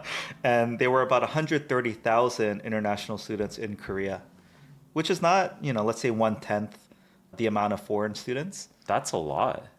Yeah, but proportionally, let's say, Korea's population is about 1/8, and this is about 1/10. So, but it's not bad. I think this Korea's is definitely population is only 1/8. Yeah. This is definitely trending up, though. I suspect Korea is very popular right now. I think a lot of people want to study here, study abroad here, learn Korean language and culture. So I suspect this is rising. Oh, this was international applicants in Korea. In Korea, 2024, Oh, 130,000. Yeah. Oh, okay. Okay. Do you know that Angelina Jolie's Kids go to school here in Korea? I did not know that. Yeah. Wait, how old are they in college? I don't know kids. I don't know plural, but this one at least one kid. Yeah. College in Korea. Yeah. Oh, that's cool. So there was all like this. Yeah, it was big news in Korean social media. I think at least like it's so foreign. Like Angelina Jolie. I mean, that is a big deal, right? Like I can't imagine ever encouraging my kids to attend college in Korea. But yeah, it's just cool. Yeah. I think college, let's talk about that a bit, because I suspect a lot of people see going to school in America as like the ultimate goal because, easy to get a student visa. And then from there, it's like your gateway into getting a job and a full-time, residency or citizenship in the US. Yeah. So college is like that space where it's like, it's not hard to get a student visa. So let's get into America that way and then figure out a way to stay. So I think like the more desirable your country is overall as like a destination for people to want to immigrate to, that could also like correlate probably with the amount of international students that want to actually study there. I think Korea's, obviously a huge barrier in my mind to attending college here would be language. Korean fluency. Yeah. So just to be clear, Korean colleges, you do teach in Korean or in English or? I think still a majority of the classes would be in Korean. But even when I was attending college, professors had a requirement where they had to have at least one English-speaking class. All teachers have to teach one class in English? Yes. That's wild. Yeah. What? That's crazy. Yeah. Interesting. Yeah. I would be surprised if it becomes 100% English, but still, still a majority of the classes are taught in Korean, but what I'm trying to emphasize is that even back then, that there was a strong drive in trying to internationalize the education. Yeah, make it friendly for foreigners to want to come and study and be able to pick the best from the world. Yeah. I see. All right, Jun, I'm curious, what are the acceptance rates at these, the top Korean universities? I don't know. Do you have data? I think we can find it pretty quickly. I'll research. So, according to ChatGPT, I don't know if this is a Korean thing, but the acceptance rate, we describe it as like 3 to 1 or like 5 to 1. Acceptances versus rejects, or your Yeah. chance of getting in. We call it 경쟁률, literally meaning competition rate. Ah, Like three people, if it said oh, like apply 3 to 1, it means three people apply. for One every one would be, spot. yeah. Okay. So in yeah, in that way, I think it says it according to ChatGPT, it says the overall 28 colleges in Seoul, the competition rate was about 2.6 to 1, Okay. and there were only 6 colleges that are above that, including the Sky, that where the competition rate was higher than 3 to 1. Yeah. Yeah. So 33%. Yeah. Pretty high. Yeah. I wonder if there's like a very heavy self-selection process here, which is like I'm not even gonna apply to the schools I know I can't get into. Because there is a screening process in Yeah. which you can like there's a bar in which you can apply to begin Oh, you're with. not even allowed to apply. Yeah, depending on like your Yeah, scores. I see. Yeah, yeah. Yeah, I'm sure that heavily factors into the acceptance rate, maybe. Yes. Because I think in the US, there's some gamification that goes on where schools try to maybe compete on the lowest acceptance rate. Again, that's not too big of a thing, but I think it does play in. Oh, So the numbers to sometimes. maintain that prestige image. Exactly. Sometimes the numbers are a little confusing. Uh-huh. I do think that's interesting where Korea immediately compares like applicants versus acceptances versus like just flat acceptance rate in the US because it's more of a personal thing and I feel like a little less competitive. I don't know. In my Describing mind, it that way. yeah, in my mind when I hear like 2.6 applicants per spot Yeah. versus like what I have a 30% acceptance a chance to get in. Yeah. It feels different, right? It's like a me thing versus a me versus everyone else thing. Yeah, because it's like 합격률, Yeah. acceptance rate versus 경쟁률, meaning Competitive competition Yeah, rate. yeah. Even that I think highlights the That is difference here. interesting. Yeah. Of course, they ultimately mean the same thing, Yeah. but it's just how you frame it and think Yes. about it Oh, that's interesting. changes stuff. Yeah. But yeah, so I think those acceptance rates sound very high to me. But I do think what you said, the filtering and you have to meet a certain bar to even apply, right? See that concept in the U.S., even the elite colleges would seem very maybe unfair. It's like even if your scores are not good at all, but you have something exceptional about you, like a crazy background or crazy story or outsized success in a certain way, right? You could still get accepted to any of these colleges. So in that sense, I think more people apply like all over the place, even if they feel like they can't get in. And there's this class of like, okay, safety school. I think I have a very high percent chance of getting in, and then reach school. It's like I have like let's say a less than 5% chance. Yeah. But if I apply to 10 of them, Yeah. there's a chance I could get into one. And so yeah, there's also some gamification I would say when colleges sometimes would not even give you an admittance if they know you're not going to go. They sense like, oh, this candidate is so overqualified. They're applying to us as a safety, and we're not even going to accept you because they want to keep their acceptance rate high. Of the people we accept, how many end up coming, right? So Like a there's a lot of gamification. yeah, is mind what I'm game saying. kinda. Exactly. Yeah. Yeah. But the top colleges in the U.S. I think are close to 3 to 5% acceptance rate. that's very low. So it's very low, very Yeah. competitive. And you're talking about undergrad, right? Undergrad Yeah, yeah. specifically, yeah. And I would say at let's say the top tier, but not the highest tier. Let's say not S tier, but A tier. Acceptance rates are a little more reasonable. I'd say between 10 and 15%. And then kind of the large public universities, typically the in-state school, again, I've talked about before, tuition's cheaper. They have to accept a certain amount of people from their state. These are closer to, let's say, 50% chance of getting in. So Speaking of tiers, I think Korean people really like to classify things into tiers. Americans too, but I do think Koreans like it even more. Yeah, starting from like watch brands, cars, and everything, Everything, has yeah. a tier, Yeah. whatever. Yeah, and famously, of course, there are tiers in colleges as well. Yeah. The most famous tier system, there's this thing called like 서영고, 서성한, 중경외시, Okay. which is the first letter of all these colleges. uh-huh. So 서영고 meaning 서울대, 연세대, 고려대. Okay, that's Sky. Yeah, that's guy. And then 서성한 is 서강대, 성균관대. What's Han? Oh, 한양대. Okay. So like it's like depicting the order in which. Oh, even that's Yeah, rank. yeah. It's The not rank, a. yeah. I see. 서영고, 서성한, 중경외시, and Yeah. 중경외시 is 중앙대, Uh-huh. 경희대, 한국외국어대, Okay. and 서울시립대. Okay. So like according to ChatGPT again, the first tier is Sky, Yeah. which is 서울대, 연세대, 고려대. Sorry, and within Sky, is that the order, or is it pretty much equal? Of course, that's the order. That's the order. Okay. Okay. Well, 고려대 people might think that they're higher than 연세대 because there's this I rivalry. see. But everyone acknowledges Sky as Seoul National is the top. Yeah. Okay. Okay. And interestingly, this doesn't take into consideration these like technical schools like KAIST. Okay. Okay. or stuff It does like not that. take into Yeah. consideration KAIST. Okay. Second tier 서성한, yeah, 서강대, 성균관대, 한양대.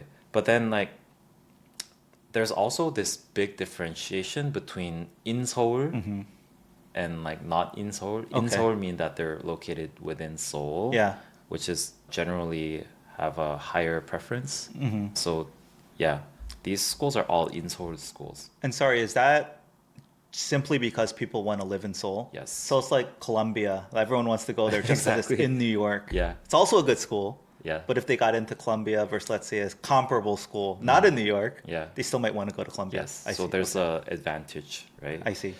So how many names did you just name in that group? Was it 9 schools? It goes on like so 서연고, 서성한, 중경외시 is 10, but then there's Yeah. 건동, 홍숭. I've never heard of this, Okay. but 건국대, 동국대, 홍익대, 숭실대. But they're literally ranked like 1 through 15 at that point. Yes, Okay, yes. okay.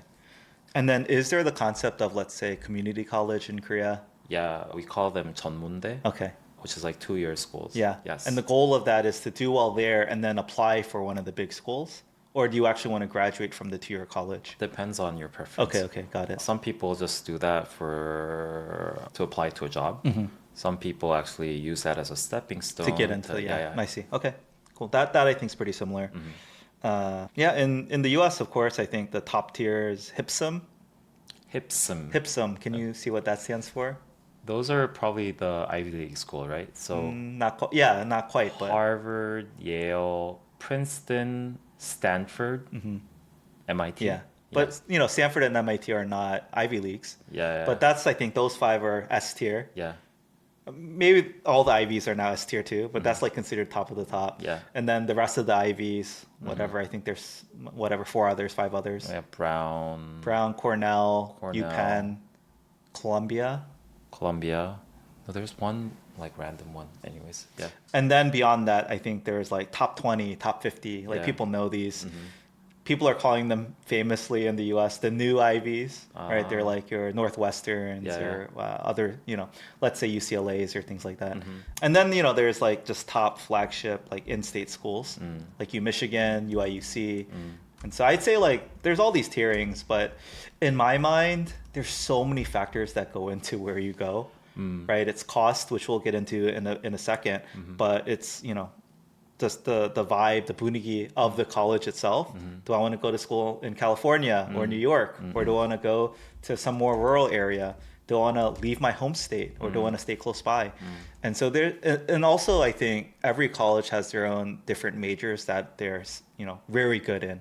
So for example, UC Davis, I just happen to know, they're really good for things like, I think, viniculture, like wine cultivating. They're very good for like veterinary school. Yeah. So if you want to do one of those 2 things, UC Davis is actually the top school in the country. If you really know what you want to do, you'd go there over MIT or Harvard or Stanford, whatever, Yeah. right?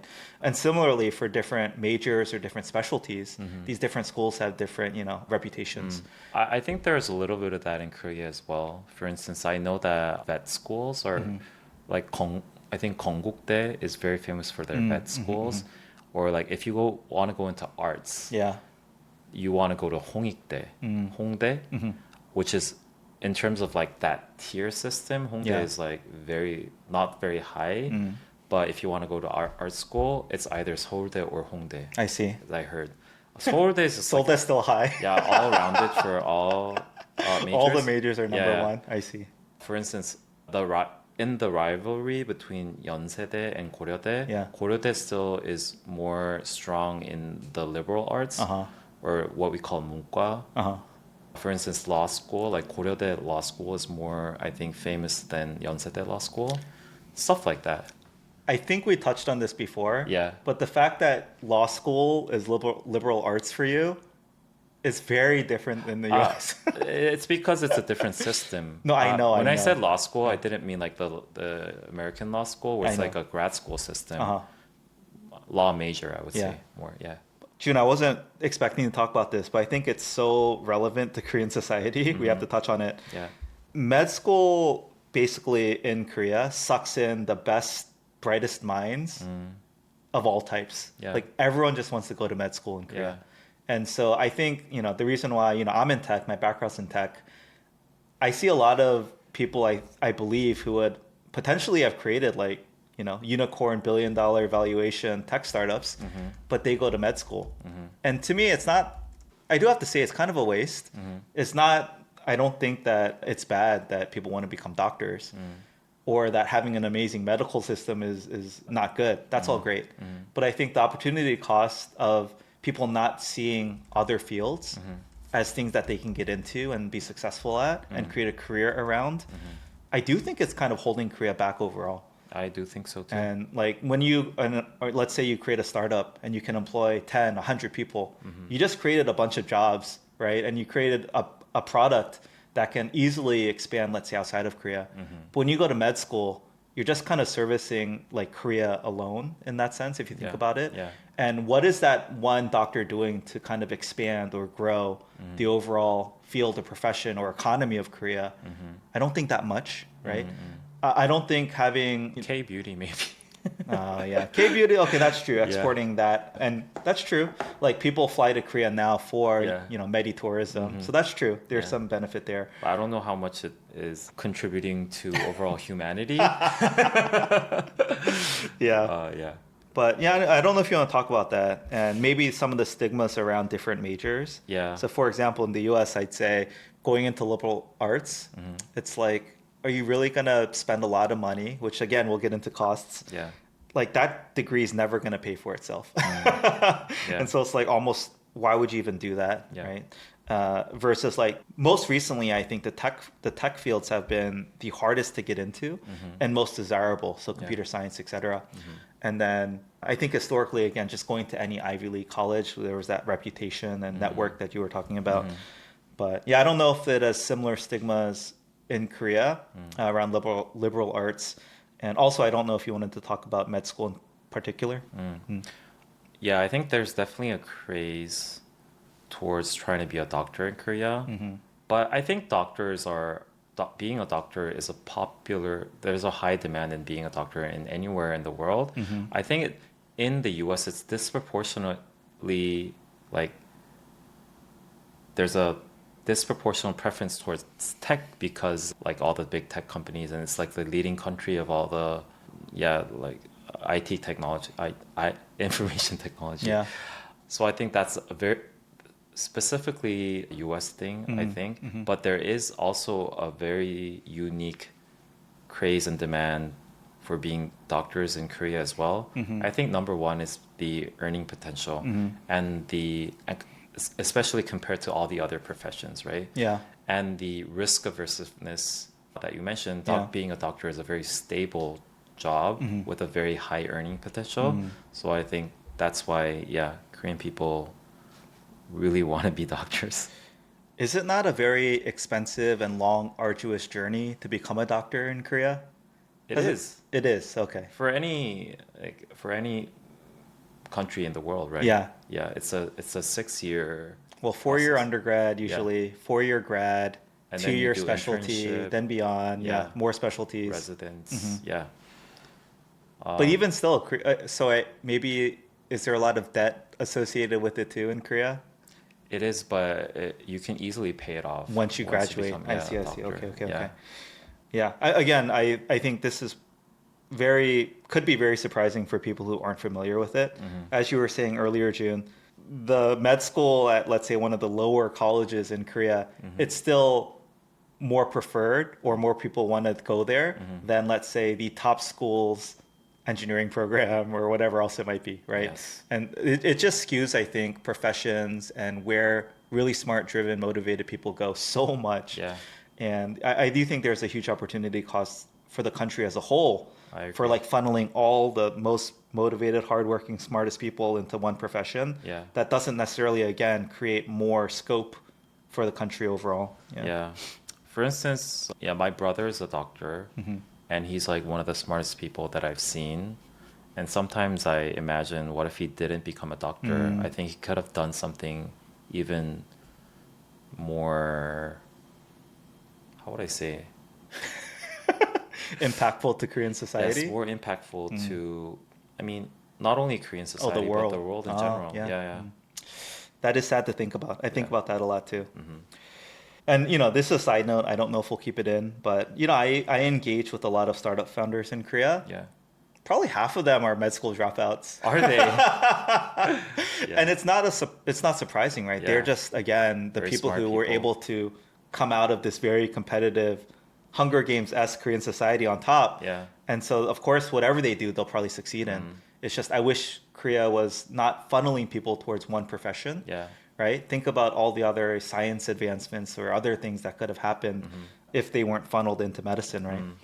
Even the founder of TOS, which is one of the most successful startups I know this. in like the legendary startups in Korean Yeah. tech scene, is a Dentist. dental school Dental school dropout. Yeah. Okay.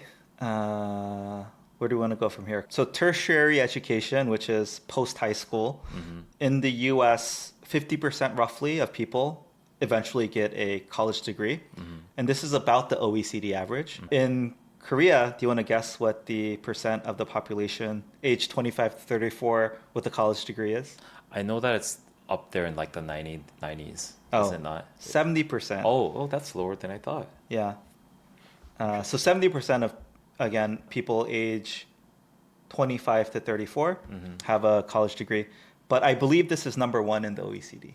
Oh, Yeah. that's lower than I thought though. Yeah. There was a fun statistic I saw too. Asians in America have a 95% tertiary education attainment. But yeah. Yeah. I think there's a generational aspect here.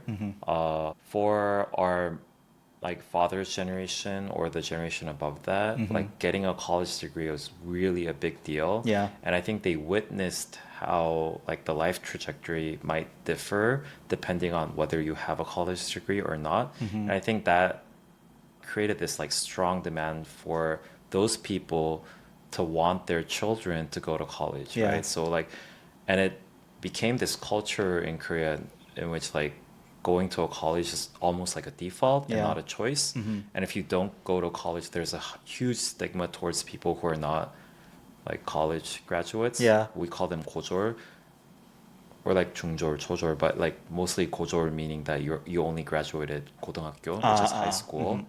That word doesn't necessarily mean anything. It's only stating the fact. Yeah. But there's a big stigma towards it. You only graduated from high school. Yeah, I see.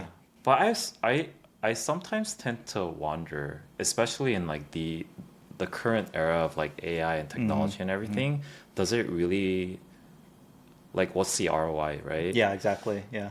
And I think if I observe the craze in like private education and the hagwon and like the continuing demand to go into good colleges, Yeah. I feel like it's just inertia Yeah. at this point.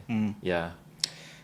There's a lot of parents in the US who maybe think similarly. In Korea, it would be, let's take all the money you spend on tutoring and hagwons, Yeah. right? Take all the money you spend on college education, etc. What if you just saved that money and gave it to your kid when they graduated high school? Yeah. Would that not be better for their future? Exactly. They have something to start with, Yeah. maybe down payment on a house, or maybe they can start a business or Yeah. something, Yeah. right? It's like so much money is being funneled into this, one path. Exactly. Get into a good college, go to a big company, etc. And so I think in the U.S. too, there's a very similar mindset where it's like, is it really worth it? There's this saying in Korea, 그래도 대학은 가야지.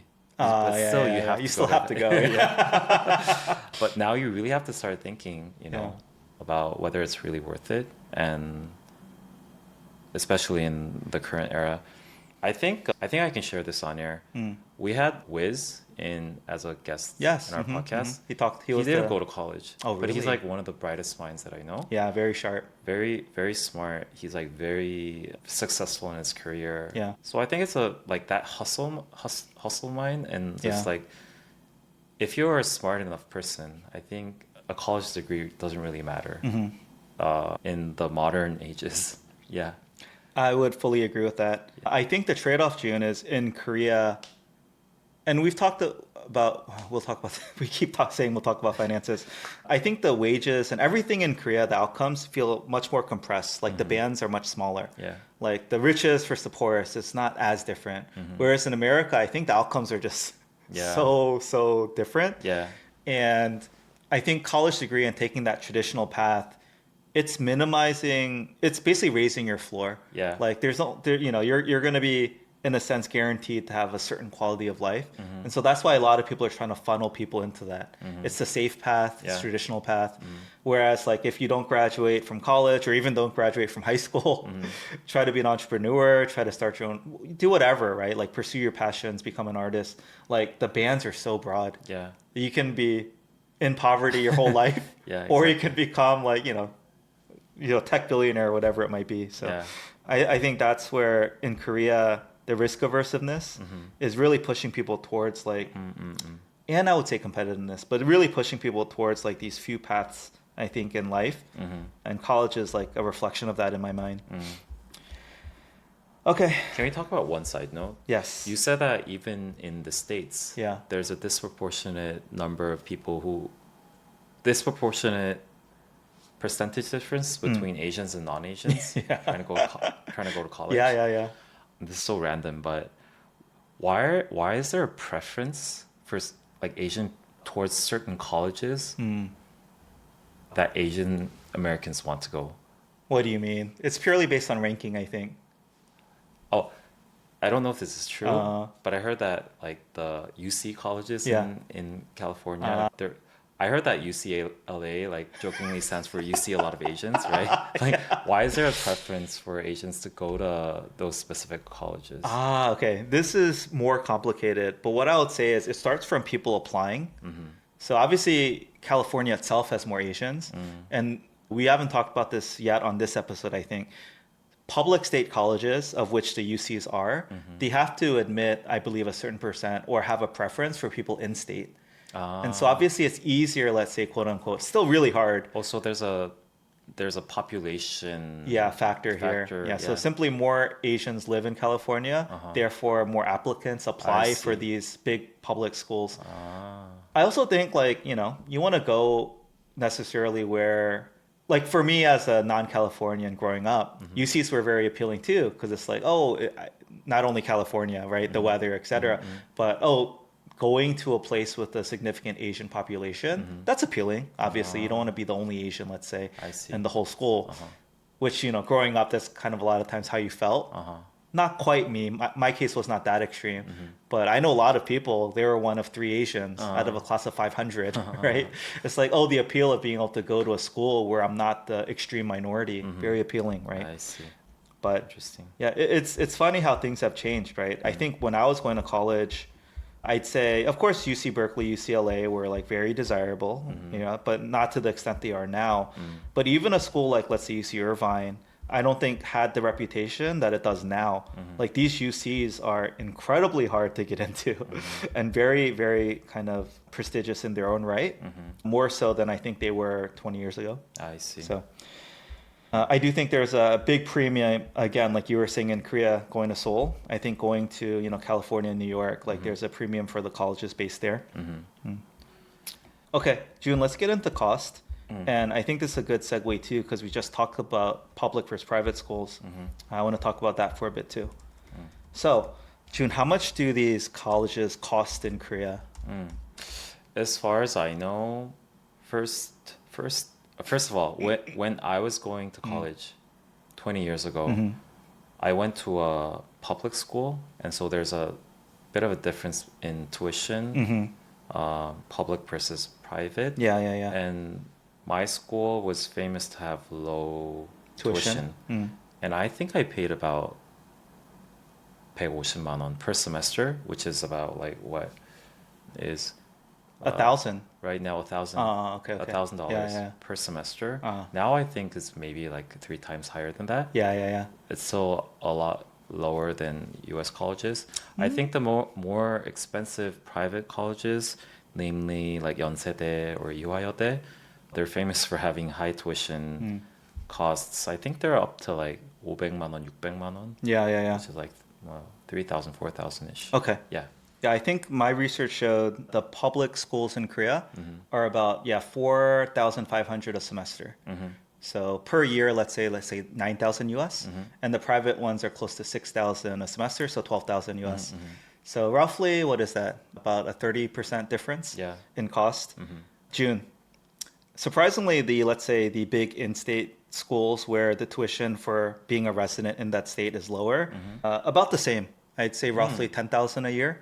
That's not including, room and board and things like that. I see. So tuition at the public state colleges versus public universities in Korea, pretty comparable, I'd say.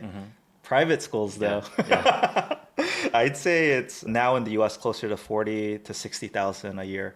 So 400 times. I mean, the difference between the cost of private versus public school in the U.S. is huge, and especially in contrast to the public versus private difference in Korea, not that much. Let's say it's 30% difference more expensive in Korea versus 300% more expensive in the US. And yeah, I think to that regard too, a lot of people in the US, you have to take student loans, which there's a very famous program, I think from 92 it started, called FAFSA. I forget exactly what it stands for, but basically it's like a centralized process to determine how much aid and how much in loans you qualify for. But these are not for free, most of them. Typically like a 5% yearly interest, and if you're paying $40,000 a year at a 5% interest, like this is a really big impact on your life. I know lots of people, once you pay off your college loans, let's say in your early 30s or something, it's like a huge relief, a huge burden off your back. But basically, 10 years after college, you're trying to pay back these loans. And it can, of course, get even higher, let's say, if you did the other professions like doctors, etc. Frequently, they graduate with like $250,000 in student debt that they have to pay back. And so I think like it's just, I don't know where I'm going with this, but to your earlier point of like, is the ROI worth it? You really have to do the math, I think. And a lot of times people, cost is such a big factor in where you go to college. It's like, do I go to my local state school for $10,000 a year, or do I try to go to a big private university for $50,000 a year? It's a huge difference, right, in cost. What do you think is the main factor in deciding to go to private colleges in the States? Because there's such a stark difference in financial matters. Honestly, it's just prestige and whether your family can afford to do it. And, that's why famously, I think, was it MIT or other colleges, if your household income is lower than this bar, it's free. So they don't want that to be a barrier for you. They want the smartest people or the most motivated people or the most diverse, special people to come to their college regardless of cost. And yeah, but a lot of these colleges are run for kind of like for profit. The amount of money that they manage from alumni donating, et cetera, is absurd, right? So, we did not even get into some of these other factors of college admissions, like legacy admits. Like if your parents graduated or donating money, that increases your chance of getting in. That's obviously not fair, right? Therefore, it doesn't exist in Korea. Korea, yeah. I mean, it would be a huge scandal, I suspect, if you could kind of pay your way into these colleges. Anyway, but June, one of the other impacts of, I think, these colleges, they will accept people disproportionately if they think they're going to pay full tuition. Really? Which is, I think it's a pretty well-known thing that international students, right, you're not in state anywhere, so you're always going to pay full tuition. Yeah. And so you almost have a bit of an edge applying internationally. Of course, the applicant pool is very broad too, right? Anyone from Korea can apply, let's say. But I think the college knows, if we accept this student internationally, they're going to pay the full tuition. They're not going to get any aid from us, the state, the U.S. government, etc. So it's like, I was the one who's funding. And this whole, I think, this led me down a bit of a rabbit hole, June, researching like even the concept of a private kind of for-profit college feels a bit wrong, right? Yeah. And yeah, US is one of the few countries in the world where all of the top universities are these private for-profit institutions. Yeah. Right? In Korea, the top university, SNU, public, right? In India, China, most countries in the world, Yeah. it is the government, helping to run and sponsor the highest education levels, right? And I just think it's like, you can't argue with it. I think US colleges are the best in the world for a reason. And so the outcomes maybe justify it. But yeah, it always feels a bit wrong. It's like putting the capitalistic mindset to education always felt a bit wrong to me. But that's very aligned to what America America is to is, me. The pinnacle of Yeah. capitalism. Yeah, I never stopped and thought about like, I guess growing up, I assumed it was similar everywhere in the world. Like, of course, the difference in cost between private and public colleges is going to be like this. Yeah. Of course, the best colleges are going to be privately funded. Yeah. But it's just not true. It's only true in America, like a lot of things. Yeah. I think this is just one anecdote Yeah. or one example that I felt like. So I went to a private school in the States, right? Yeah. The moment that I really felt that this is all for profit and it's like the essence of capitalism is that I think the afternoon of graduation day, my student ID didn't work. So there was a huge, we had a hard time. Like my class wanted to like do a little party inside the school building. Oh, no but one you can couldn't get swipe in. They blocked everything on the day that I couldn't, on the day of graduation. Yeah. Crazy. Interesting. American capitalism for you. But yeah, so, for example, June, IIT, and, my background is in tech, so I'm biased this way. But the IITs in India, all public, right? They're literally like I thought India. you were mentioning the school in Illinois. That's UIUC. Tsinghua, right, in China, they're a top tech college, public. Oxford, Cambridge in UK, public. Waterloo, UT, UBC, like Canadian schools, public, right? So again, the public colleges in America are all phenomenal, right? Like I'm not taking anything away from those. Yeah. But the most elite ones are all private. It just feels kind of weird now that I think about it. But again, growing up, it just felt so natural and assumed like, why wouldn't it be this way? So Even the high schools, right? Like like Exeter, like those prestige high schools in the States are all private schools. Do those exist in Korea? The private high schools? They do, but it's not. I don't think it's necessarily considered as something much more prestigious than going to public schools. Yeah. You are randomly assigned to a school to begin with, anyways, which is different from the States. In Korea? Yeah, depending on That's where. so healthy. Yeah, depending on your address of residence, you're randomly Assigned the nearby one. Yeah. So a big part of what drives real estate prices in America is access to the best schools, right? And therefore, it's just like, it just creates this environment where the rich people all congregate in a certain place and no one else can even afford to live there. And so it just perpetuates itself, right? And the schools that are not rich or high performing can't attract, wealthy families to live there, and it just continues to spiral downward, right?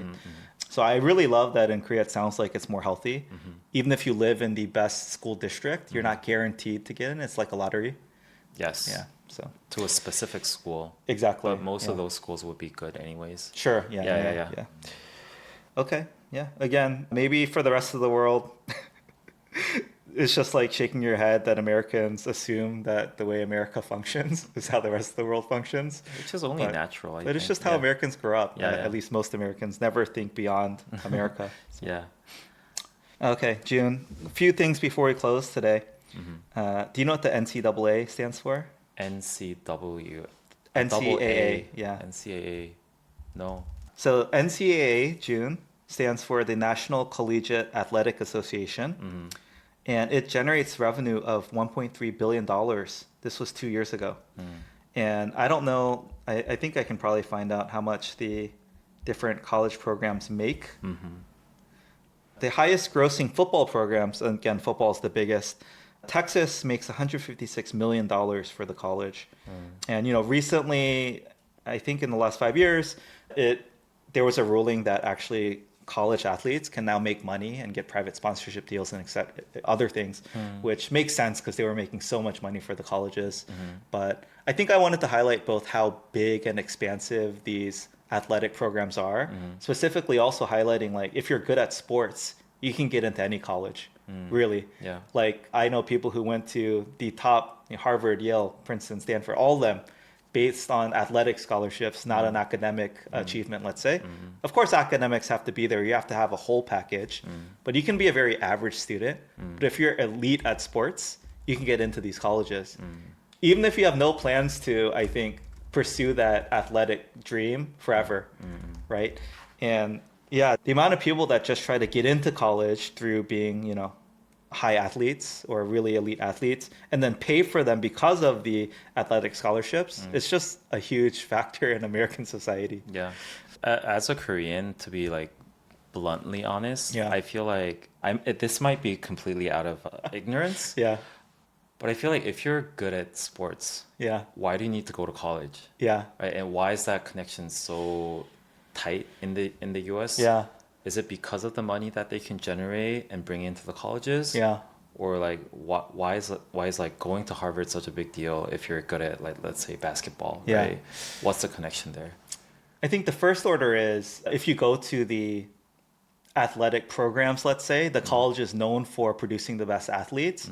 That's your best on way into getting into one of the top sports leagues where you just make a lot of money, Yeah. right, in the US. So obviously that's factor number one. But why does it have to be like that though, is my question.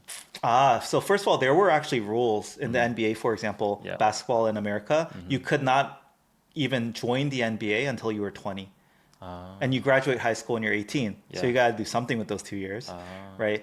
And there used to be a strong preference for drafting people after playing sports for 4 years in college, right?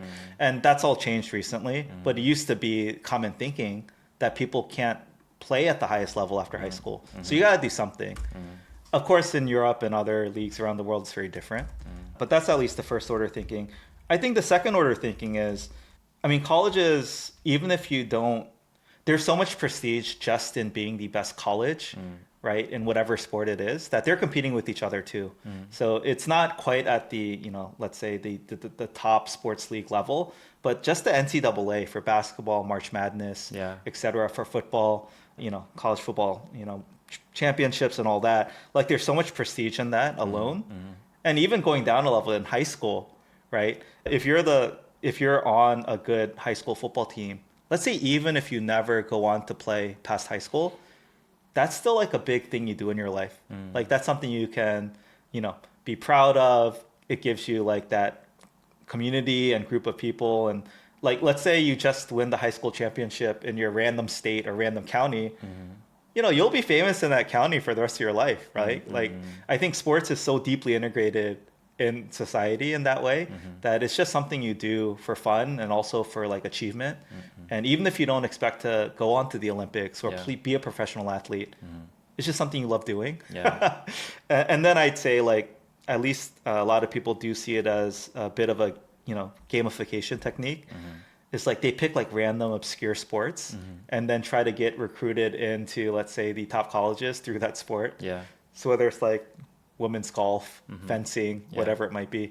Like if you're the top women golfer or top fencer, you can get into these very elite schools through that. So it's kind of a gamification thing, but yeah, colleges like it too.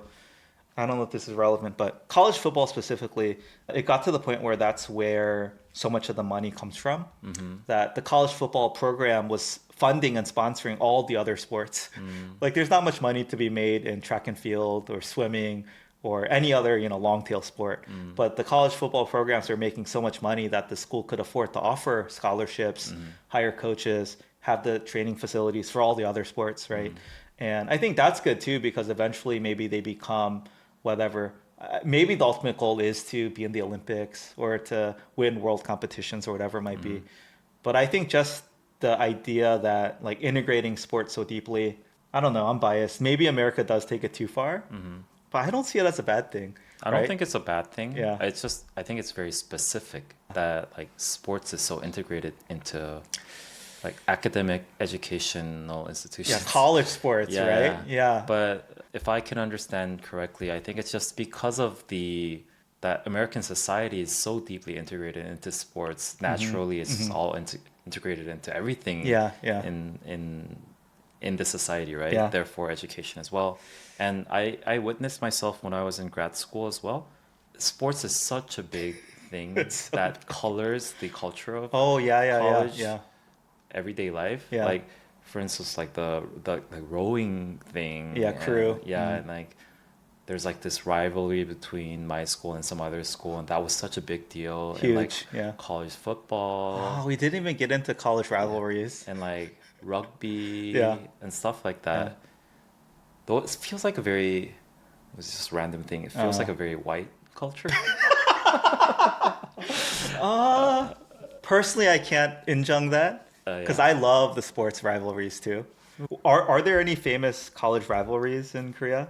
Yeah, the 연세대 고려대. Okay, okay. But other than that, no. That's it. I think so. US has so many. I can't even I don't even try to name them because if I exclude one, I don't want to like how could you leave this out? But Yeah. it's like Michigan, Ohio State, like that's one of the biggest ones. Yeah. Navy versus Army for obvious reasons, Yeah. right? They like to compete, the branches of the military. Cal, Stanford, Berkeley versus Stanford, they're like they're all like near each other geographically, I think is a very key factor. And then maybe one has like the edge, like, oh, that's where the rich people go to, that's where the poor people, whatever, right? There's always something that differentiates them that makes it into an intense rivalry. But yeah, Caltech and MIT is also, I think, it's a thing. not in sports though. Oh, you're talking about sports. This is only sports. Oh, sorry. Yeah, Okay. yeah, yeah. And then just looking at the colors for the colleges, huge deal, right? It's just like if I just look at a color pairing, I can tell you exactly what college that is. And so it all comes back to the sports, the rivalries, the pride, and just how, meaningful and integrated sports is into like daily life in America. I'm trying to make an analogy. Let's say you were like the best StarCraft player in your high school, Yeah. right? Even when you're 40, hanging out with your high school friends, they're gonna tell you like, "Oh, you were so good." You're just gonna talk about that, right? Yeah, of course. Even of course, if you didn't go on to become an esports athlete, that's like your sense of identity, pride, accomplishment. Yeah. And because it's so competitive, that means a lot, Yeah. right? Like even today, I think I mentioned this on a previous episode. If I see an applicant to my workplace, let's say, and they were like a Division 1 college athlete in track and field, does that matter at all to their job? Maybe not directly, but I'm going to be like, holy cow, this person has the work ethic, the drive, the ability to just focus and become the best, not the best, but like top tier at something. That's just a great positive attribute to have, right? And Have you ever seen someone like that? of course, yeah, And yeah, did yeah. you hire them? It was definitely not a bad thing. It definitely did not hurt their application, right? And I think that's also what sports can reveal. I just wonder because it rarely happens in Korea, right? Yeah, I know. So I yeah. just wonder, like, if you actually did witness that work ethic, and Oh, when you actually interesting. hired them, yeah. I think it's like a closest equivalent in Korea is that if you see an applicant who went to 해병대, Yeah. oh, they're this person is hardcore. like, yeah. I think that's exactly the mentality. Yeah, Yeah. yeah, yeah. All right, final thing. Let's bring it home, June. What does your college network, community, alumni association, like? How does that factor into your adult life in Korea? I think alumni network and how strong it is and the character of that depends on the school. Yeah. For instance, I know that 고려대 is very famous for having that alumni network and trying to like take care of if you're like let's say like you're a top level manager at a certain company and you're Yeah. a 고려대 person and you see some applicant in 고려대, I wouldn't be surprised if that person personally contacts that other person Yeah, and yeah, try yeah. to create a network, and they're very famous for that. Yeah. My school surprisingly is not that way. I think my school tends to think that it's kind of arrogant to network together. I see. Yeah, and it's very easily seen by society that way. Yeah. So we tend to shy away from that. That's just the culture of my school Yeah. alumni network. But we do have a very active online forum or like Yeah, yeah, online yeah. community where all Just alumni get access, right? exclusively, yeah, alumni could get access and just like talk about things there. Mhm, Yeah. mhm. Is it seen as, I don't know, corrupt to have a preference for hiring people or working with people from your same alumni group? Yeah, isn't that true in the US too? I'd say so, but I think there's a natural bias, sure, but you yeah, don't yeah, want to yeah. officialize Officially that. say it. Yeah, I see. The only thing I was thinking of is just because there are fewer colleges in Korea overall, yeah, it's like, I know, it's like if you were a Kim trying to marry a non-Kim. It's like, why would you limit your applicant pool by Yeah. 50%? Right? Like, there's Yeah. only that handful, let's say 5 or 10 of the top colleges. It's Yeah. like hard to not bias towards them in a sense. I don't Mhm. know. Yeah, in the US, I'd say, of course, the very elite, let's say private colleges, have a very strong network where it's almost like Jung in a sense. Maybe you disagree, but if you both went to the same college, it's like a mutual like affection you have. Yeah, of It's like, course. oh, we went through, you can talk about the same, college campus experiences, the same foods and restaurants, the same professors and whatever, right? Like instant Absolutely. connection. Yes. And but beyond that, this is where I sometimes wish I just went to one of those big public state colleges. Like let's say if you went to University of Michigan, there was a huge University of Michigan alumni network in the Bay Area. Yeah. In every city in America, every top city, I guarantee you, there's multiple places where alumni can gather to watch games together. It's Oh, like an really? official like UMich bar Yeah. in every city in America. Yeah. And you can just go and meet other grads and cheer for your team, watch the game together. There I don't are know.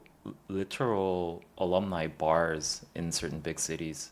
Oh, As that's far what as I'm I saying. know. Yeah, literal. Yeah, both official and well, none of them are, let's say, official, Yeah. but they advertise themselves as like, oh, we're run by UMich alumni. But I don't know, that to me is so appealing. Yeah. Right, just being able to find some sort of instant connection or community anywhere you are in the world. Actually, really, like not just in the U.S., in the world. Yeah, exactly. I guarantee you, I can find like a U Michigan bar in where UMich grads hang out in Seoul. Yeah. And that to me is very appealing. Whereas, if you didn't go to a school with a huge sports culture, like my college, I just kind of miss that, right? So, yeah. Cool. Okay, that was our episode on, I think, the more academic side of college. I don't know if we quite hit the mark, but I think it was important to talk about Yeah. because I think the differences are quite profound and yeah, really help explain a lot maybe about society and culture in our country. So Yeah. I don't know if we really went into depth for each topic, but we definitely did hit like on the breadth of things that we could talk about Yeah, in terms for of sure. college. Yeah, yeah. As always, if you'd like to support our podcast, please share us with a friend that you think might be interested in our content. Beyond that, you can support us financially through Patreon. For the low cost of $1 a month, you get access to our Discord where you can discuss the latest episode, propose future episode topics, and connect with other listeners. What do I usually say? Yeah, you And can- connect with other listeners. Yeah. Since last recording, we have one new Patreon. Thank you, Julia. Thank you, Julia. Honestly, also, I just have to say, we get not a lot, but maybe 1 to 2 a week of these, which to me feels like a lot, of these really deep, well thought out written emails and messages through Instagram that I just want to say I read them all. June, I know you do as well. And the reason why we don't respond is like, at least personally, I feel like I have to put just as much thought into the response to even respond. Yeah. But I just want to make sure everyone knows that writes in. We read every episode. Sorry, we read every email that comes in. It's really meaningful, and it also expands our perspective and view. Yeah. And I hope at some point we'll get around to responding to them individually, or even discussing them on air. Yeah. Because they are, again, really well thought out and really deep. So yeah, appreciate all of the emails Really appreciate very it. much. Yeah. Honestly, it's probably one of my favorite things to read. So okay, with that, it's the end of this episode. Hopefully we can cut at least 30 minutes of it because it's super long. That's it for this week. Thank you. See you next week. Bye.